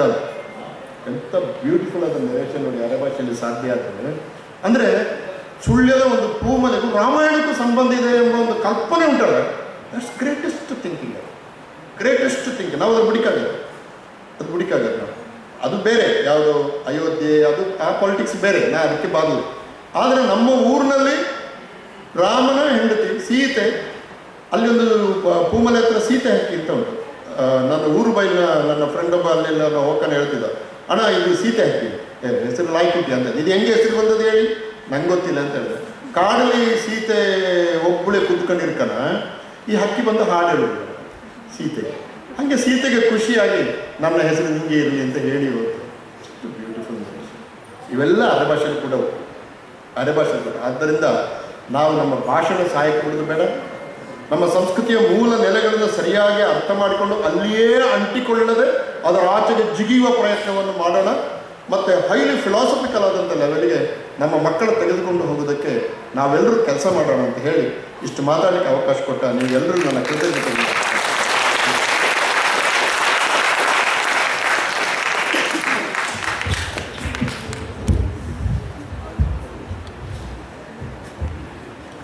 ನಮ್ಮ ಸಂಸ್ಕೃತಿಯನ್ನು ಯಾವ ರೀತಿ ರಕ್ಷಣೆ ಮಾಡಬೇಕು ಮತ್ತು ಹೆಚ್ಚು ನಮ್ಮ ಭಾಷೆ, ತುಳು ಭಾಷೆ ಇರ್ಬೋದು, ಅರೆ ಭಾಷೆ ಇರ್ಬೋದು, ನಮ್ಮ ಮಕ್ಕಳಲ್ಲಿ ಮಾತಾಡಬೇಕು. ಆವಾಗಲೇ ನಮ್ಮ ಭಾಷೆ ಮತ್ತು ಸಂಸ್ಕೃತಿ ಬೆಳೀಲಿಕ್ಕೆ ಸಾಧ್ಯ ಅನ್ನುವಂಥದ್ದು ಇರ್ಬೋದು. ಮತ್ತು ನಮ್ಮ ಸಂಸ್ಕೃತಿಯಲ್ಲಿ ಯಾವ ರೀತಿ ಮಹಾಭಾರತದ ಬಗ್ಗೆ ಕೂಡ ತಿಳಿಸಿಕೊಟ್ಟಿದ್ದಾರೆ. ಮತ್ತು ಬಹಳಷ್ಟು ಜನಕ್ಕೆ ಇಲ್ಲಿ ಗೊತ್ತಿತ್ತು, ಇವರು ಪೂಮಲೆ ಗುಡ್ಡ ಮತ್ತು ಮಹಾಭಾರತದ ಮಧ್ಯದಲ್ಲಿ ಇರುವಂತಹ ಒಂದು ಸಂಬಂಧದ ಬಗ್ಗೆ ಕೂಡ ಬಹಳ ಚೆನ್ನಾಗಿ ಸುವಿಸ್ತಾರವಾಗಿ ಹೇಳಿರುವ ಡಾಕ್ಟರ್ ಪುರುಷೋತ್ತಮ್ ಪಿಳಿಮಲೆ ಅವರಿಗೆ ವಂದನೆಗಳು ಸರ್. ಹಾಗೂ ಕಾರ್ಯಕ್ರಮಕ್ಕೆ ಆಗಮಿಸಿರುವ DV ಶಿವರಾಮ್ ಗೌಡರಿಗೂ ಕೂಡ ವಂದನೆಗಳು ಸರ್. ಸ್ವಾಗತವನ್ನು ಕೋರ್ತಾ ಇದ್ದೀವಿ.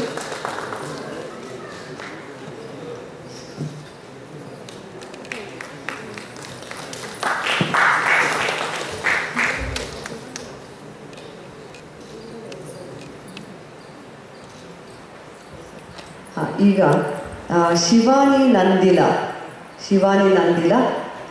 10ನೇ ತರಗತಿಯಲ್ಲಿ ಹೆಚ್ಚು ಅಂಕಗಳನ್ನು ಪಡೆದಿರುವ ವಿದ್ಯಾರ್ಥಿನಿಗೆ ವೇದಿಕೆಗೆ ಆಹ್ವಾನಿಸುತ್ತಾ ಇದ್ದೀನಿ. ಶಿವಾನಿ ನಂದಿಲ.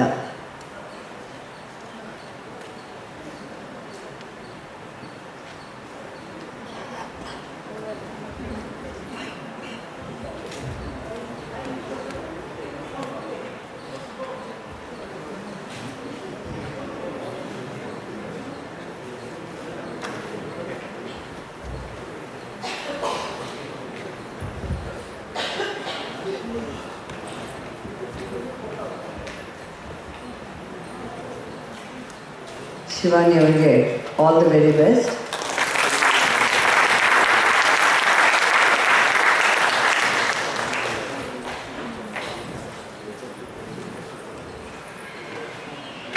ಈಗ ಮುಂದೆ ಅಧ್ಯಕ್ಷರ ಭಾಷಣ.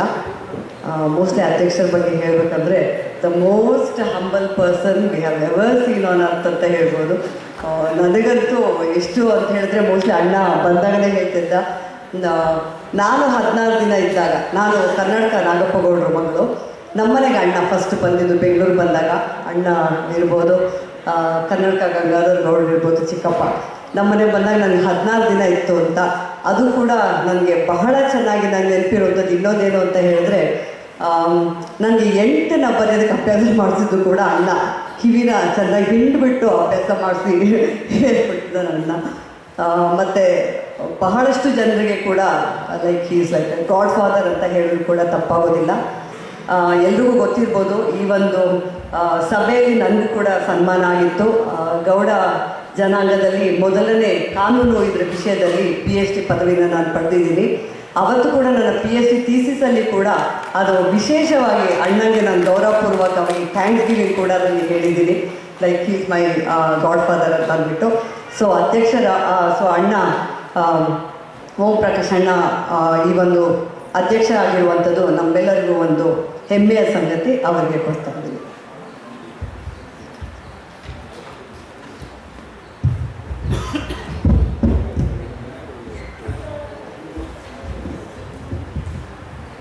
ಮೊದಲಿಗೆ ನನ್ನ ಕುಲದೇವರು ನೆನೆಸುತ್ತಾ ಎಲ್ಲರಿಗೂ ನನ್ನ ಪ್ರೀತಿಪೂರ್ವಕ ನಮಸ್ಕಾರಗಳು.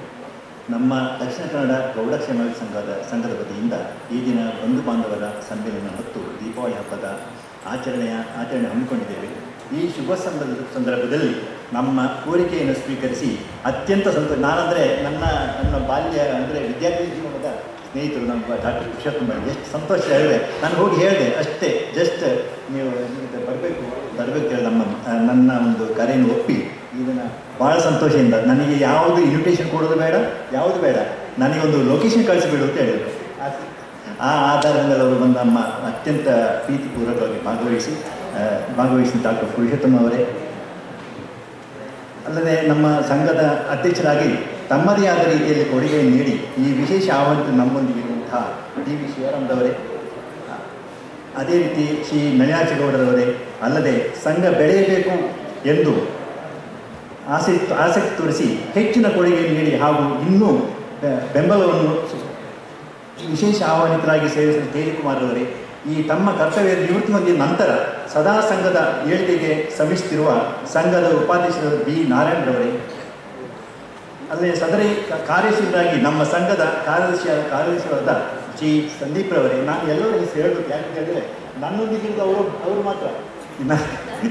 ಈಗ ನಮ್ಮ ಅಧ್ಯಕ್ಷರಾಗಿ ಕಾರ್ಯ ಸಮಿತಿಯ ಸಭೆ ನಡೆಸಬೇಕಾದ್ರೆ ನನ್ನ ಒಟ್ಟಿಗೆ ಬರೋದು ಅವರು ಮಾತ್ರ, ಯಾಕೆಂದರೆ ಇಲ್ಲದ ನಮ್ಮ ಸಂಘ ಅಷ್ಟೇ.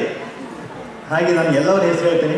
ಲೆಕ್ಕವನ್ನು ಚೊಕ್ಕವಾಗಿ ನಿರ್ವಹಿಸುತ್ತಿರುವ ಸಂಘದ ಖಜಾಂಚಿಯವರು ಶ್ರೀ ಬಾಲಕೃಷ್ಣ ಎಂಪಾರರವರೇ, ಅದೇ ರೀತಿ ನಮ್ಮ ಸಂಘದ ಎಲ್ಲ ಕಾರ್ಯಚಟುವಟಿಕೆಗಳನ್ನು ಹಸನ್ಮುಖದಿಂದ ಸ್ವೀಕರಿಸಿ ನಿರ್ವಹಿಸುತ್ತಿರುವ ಜಂಟಿ ಕಾರ್ಯದರ್ಶಿಯಾದ ಶ್ರೀ ವಿಶ್ವಾಸ್ ಮಟ್ಟಿಲ್ ಅವರೇ, ಅಲ್ಲದೆ ಈ ನಮ್ಮ ಬೆಂಗಳೂರಿನಲ್ಲಿ ಸದಾ ಒಂದಲ್ಲ ಒಂದು ಕಾರ್ಯಕ್ರಮ ಇದ್ದರೂ ಕೂಡ ನಮ್ಮ ಕಾರ್ಯಕಾರಿ ಸಮಿತಿ ಸಭೆಗೆ ಆಗಮಿಸುತ್ತಿರುವ ನಮ್ಮ ಆಡಳಿತ ಮಂಡಳಿ ಸದಸ್ಯರಾದ CM ಶಿವಪ್ರಸಾದ್ ಅವರೇ, ಕುಸುಮಾಧರ ಗೌಡರವರೇ, Praveen ಎಣ್ಣೆಮಜ್ಜಲವರೇ, Shrimati Indira CS, Purushottam A, B Chinnappa Gowda, Suresh ಕುಂದ್ರಕೋಡಿ, Satish ಅತ್ಪಲ, Vishwanath A, Shrimati ಪ್ರೇಮರ್ ಅವರೇ, ಹಾಗೂ ಇಲ್ಲಿ ನೆರೆದಿರುವ ಎಲ್ಲ ನನ್ನ ಬಂಧುಗಳೇ, ನಾವೆಲ್ಲ ಒಂದಲ್ಲ ಒಂದು ಸಂಬಂಧ ಹೊಂದಿದ್ದೇವೆ.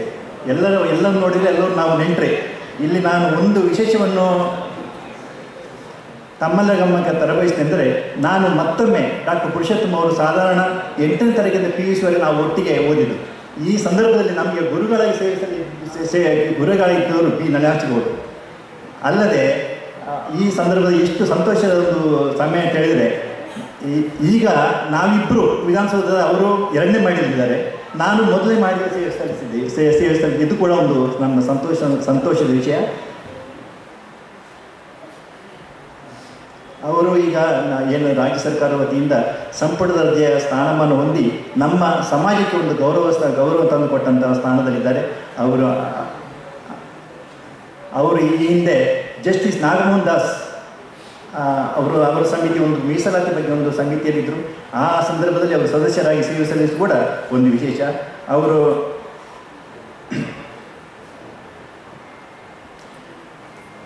ಈಗ ನಮ್ಮ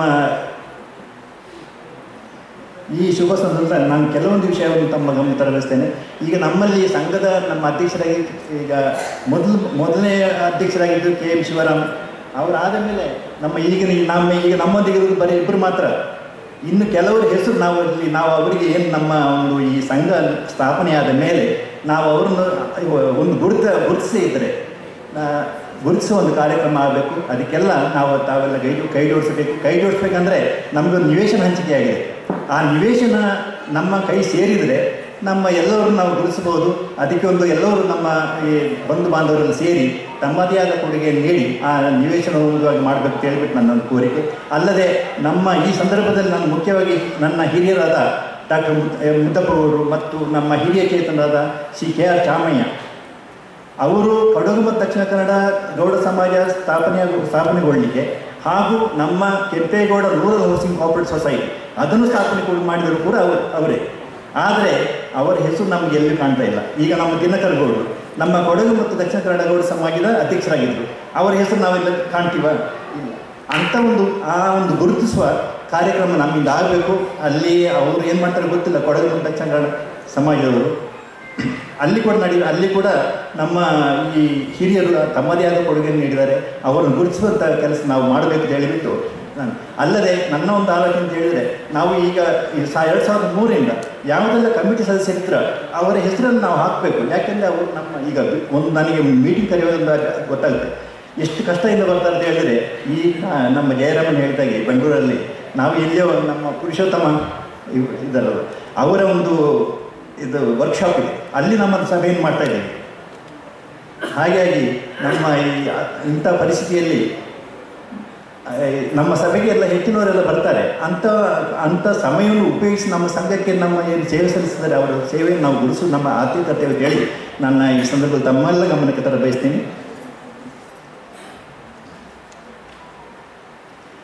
ಅದೇ ರೀತಿ ನಾವು ಕೂಡ ಇಲ್ಲಿ ಇದು ಕೊಡಗು ಮತ್ತು ದಕ್ಷಿಣ ಕನ್ನಡ ಗೌಡ ಸಮಾಜಕ್ಕೆ ನಾವು ಕೂಡ ನಮ್ಮದೇ ಆದ ಕಾಂಟ್ರಿಬ್ಯೂಷನ್ ಮಾಡಿದ್ದೀವಿ. ಅದೇ ಥರ ಅಲ್ಲಿರುವವರು ಕೂಡ ನಮ್ಮ ದಕ್ಷಿಣ ಕನ್ನಡ ಅಲ್ಲಿ ಸದಸ್ಯರಾಗಿದ್ದಾರೆ. ಅವರು ಕೂಡ ಇಲ್ಲಿ ಬಂದು ತಮ್ಮದೇ ಆದ ರೀತಿಯಲ್ಲಿ ಕಾಂಟ್ರಿಬ್ಯೂಷನ್ ಮಾಡಿ ನಮ್ಮ ಸಂಘ ನಾವು ಹೇಗಾದರೂ ಮಾಡಿ ನಿವೇಶನ ಪಡೀಲಿಕ್ಕೆ ಪ್ರಯತ್ನ ಮಾಡ್ತೀವಿ. ನಮ್ಮ ಸ್ನೇಹಿತ ಡಾಕ್ಟರ್ ಪುರುಷೋತ್ತಮ ಅವರು ಇದ್ದಾರೆ, ಅವರ ಮೂಲಕ ಕೂಡ ನಾವು ಅವರ ಮೂಲಕ ಏನಾದರೂ ನಮಗೇನಿಲ್ಲ ಸ್ವಲ್ಪ ಕಾನೂನು ಕೊಡೋಕ್ಕಿದೆ, ನಿವೇಶನ ಹಂಚಿಕೆ ಆಗಿದೆ. ಅದಾದ ಮೇಲೆ ನಮಗೆ ಬಹುಶಃ ನಾವು ನಿಮ್ಮ ಮನೆಗೆಲ್ಲ ಬರ್ತೀವಿ. ಇಲ್ಲಿ ಕೆಲವು ಒಂದು 10% ಬಂದ 10% ಮಾತ್ರ ಇಲ್ಲಿ ಬಂದಿದ್ದೀರಿ. ಇನ್ನು ಉಳಿದರ ಮನೆಗೆ ಕೂಡ ಬಾರದವರು ಕೂಡ ಮನೆಗೆ ಹೋಗಿ ನಾವು ತಮ್ಮ ಕೊಡುಗೆಗಳನ್ನು ನಾವು ಸ್ವೀಕರಿಸ್ತೀವಿ.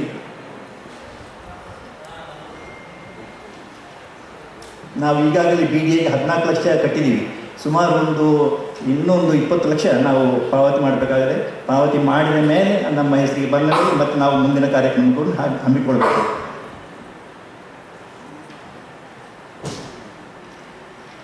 ಈಗ ನಮ್ಮ ಇದರ ಬಗ್ಗೆ ನಾವು ಏನು ಜಾಸ್ತಿ ಮಾತಾಡಲು ಹೋಗಿಲ್ಲ. ನಮ್ಮ ಡಾಕ್ಟರ್ ಪುರುಷೋತ್ತಮ ಬೆಳಿನೆಲ್ಲ ಅವರು ಮಾತಾಡಿದ ಮೇಲೆ ನಮಗೇನಿರಲ್ಲ. ಅದೇ ರೀತಿ ನಮ್ಮ ಜಯರಾಮಣ್ಣ ಕೂಡ ತುಂಬ ಸ್ನೇಹ ಮಾಡಿದ್ದಾರೆ. ಈಗ ಈ ದಿನದ ನಿಮ್ಮಲ್ಲಿ ನಿಮ್ಮ ನೆಂಟರು ಯಾರಿದ್ದಾರೆ ಅವ್ರನ್ನೆಲ್ಲ ದಯಮಾಡಿ ನಮ್ಮ ಸಂಘಕ್ಕೆ ಸದಸ್ಯರಾಗಿ ಮಾಡಿದ ಮೇಲೆ ಅವ್ರಿಗೇನು ಪ್ರೇರಣೆ ಬರುತ್ತಾ ಅಂಥದನ್ನು ಕೊಡುಗೆಯಾಗಿ ನೀಡ್ಬೋದು. ಅದು ಒತ್ತಾಯ ಏನಿಲ್ಲ, ಬಟ್ ನಮಗೆ ಅವಶ್ಯಕತೆ ಇದೆ, ಅದನ್ನು ನೀವು ಪೂರೈಸಲಿಕ್ಕೆ ಪ್ರಯತ್ನ ಮಾಡಬೇಕಂತೇಳಿ ನನ್ನ ಒಂದು ಕೋರಿಕೆ. ಅದೇ ರೀತಿ ನನ್ನ ಸ್ನೇಹಿತರಾದ ಪುರುಷೋತ್ತಮ ಅವರು ಹೇಳಿದ್ದಾರೆ ನಮ್ಮ ಭಾಷೆಯನ್ನು ಬೆಳೆಸಬೇಕು ಅಂತ. ನನ್ನ ಒಂದು ಅನಿಸಿಕೆ, ಈಗ ನಾವೆಲ್ಲ ನನ್ನ ಮಕ್ಕಳಿಗೆ ಕೂಡ ನನ್ನ ಕನ್ನಡದ ಕಳಿಸೋದು, ಆದರೆ ಅವರಿಗೆ ತುಳು ಮತ್ತು ಅರೆ ಭಾಷೆ ಬಂದೇ ಬರುತ್ತೆ. ನಾವು ಅದನ್ನು ಅವರು ಹೇಗೆ ಈಗ ನಿಮಗೇನಾದರೂ ಈಗ ಮಕ್ಕಳಿಗೆ ನಾವು ಕನ್ನಡದೇ ಮಾತಾಡ್ತೀವಿ, ಬಟ್ ಅವರು ಒಂದು 18 ವರ್ಷ ಆಗುವ ಒಳಗೆ ತುಳು ಮತ್ತು ಕನ್ನಡ ಭಾಷೆ ಕಲಿಯುವ ಹಾಗೆ ಮಾಡಿ ಅಂತ ಹೇಳಿದರೆ ನಮ್ಮ ಭಾಷೆ ಉಳಿಬೋದು.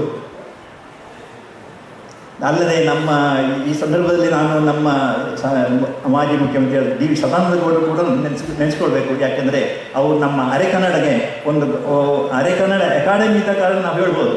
ಅರೆಕನ್ನಡ ನನ್ನ ಭಾಷೆ ಧೈರ್ಯವಾಗಿ ನಾನು ಮಾತಾಡಿ ಹೇಳ್ಬೋದು, ನನ್ನ ಮಾತೃಭಾಷೆ ಅರೆಕನ್ನಡ ಅಂತ. ಇಲ್ಲದ್ರೆ ಸಾಧ್ಯವೇ ಇರ್ತಿರಲಿಲ್ಲ. ಈಗ ಪುರುಷೋತ್ತಮ ಹೇಳಿದಾಗ ಅರೆಕನ್ನಡದಲ್ಲಿ ಅದು ಯಾವುದೋ ಲ್ಯಾಂಗ್ವೇಜ್ ಅಂತ. ಸೊ ಅದಕ್ಕೆ ಈ ಸಂದರ್ಭದಲ್ಲಿ ಅವರಿಗೂ ಕೂಡ ನನ್ನ ನಮ್ಮ ಸಮಾಜದ ಪರವಾಗಿ ಅಭಿನಂದನೆ ಸಲ್ಲಿಸ್ತೀನಿ. ಅದೇ ತುಳು ಅಕಾಡೆಮಿ ಕೂಡ ಅದು ಒಂದು ಇದ್ದೇ ಇದೆ. ಈಗ ನಮ್ಮ ಸ್ಪೀಕರ್ ಅವರಿಗೆ ಎಷ್ಟು ಭಾಷಾ ಅಭಿಮಾನ ಅಂತ ಹೇಳಿದ್ರೆ ಅವರು ಅಸೆಂಬ್ಲಿಯಲ್ಲಿ ಪ್ರತಿ ಅಸೆಂಬ್ಲಿಯಲ್ಲಿ ಒಂದೆರಡು ತುಳು ಮಾತಾಡ್ತಾರೆ. ಸೊ ಅಂಥ ಒಂದು ಅಭಿಮಾನವನ್ನು ನಾವು ಇಟ್ಕೊಳ್ಳೋಣ. ಬೇರೆ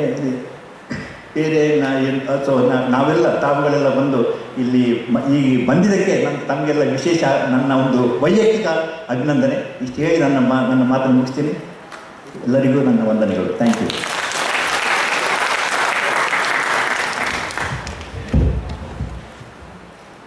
ವಂದನೆಗಳು.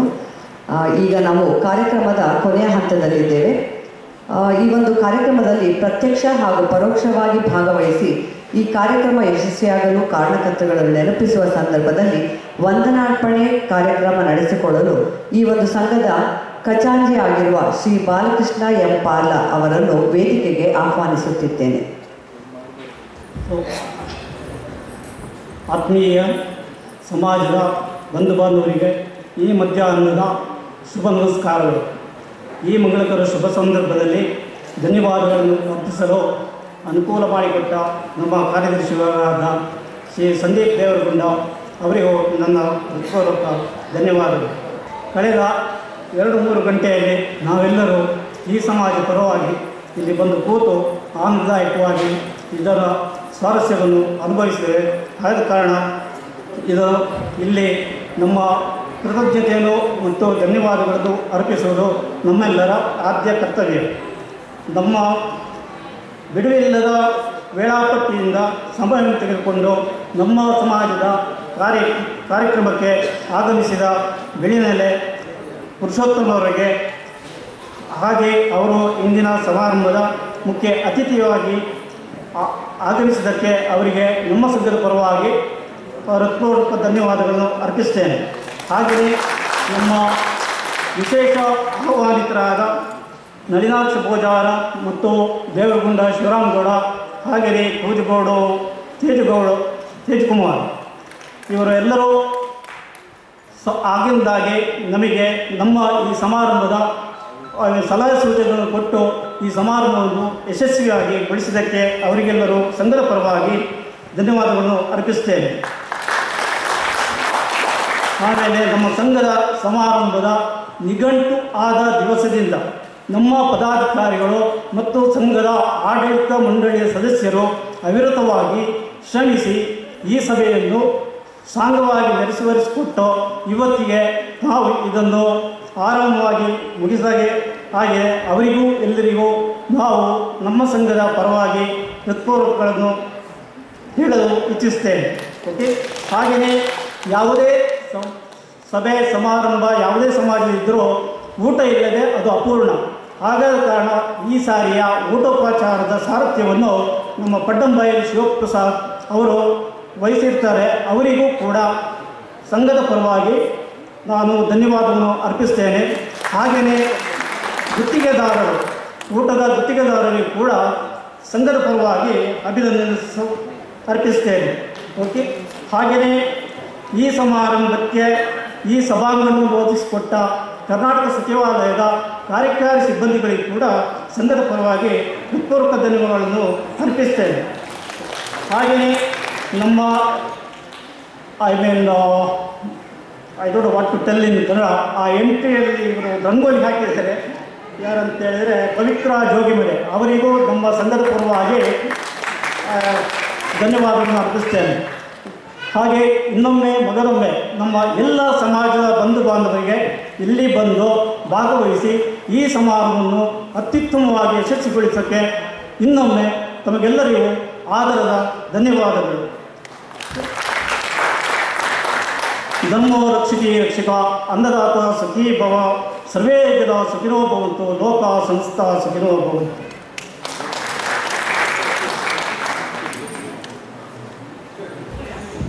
ಈಗಾಗಲೇ ತಿಳಿಸಿದೆ, ಮಾನ್ಯ ಮನಮೋಹನ್ ಸಿಂಗ್ರವರ ದೇಹಾಂತ್ಯದ ಪ್ರಯುಕ್ತ ಯಾವುದೇ ಮನೋರಂಜನಾ ಕಾರ್ಯಕ್ರಮಗಳು ಇರುವುದಿಲ್ಲ, ಕ್ಯಾನ್ಸಲ್ ಆಗಿದೆ.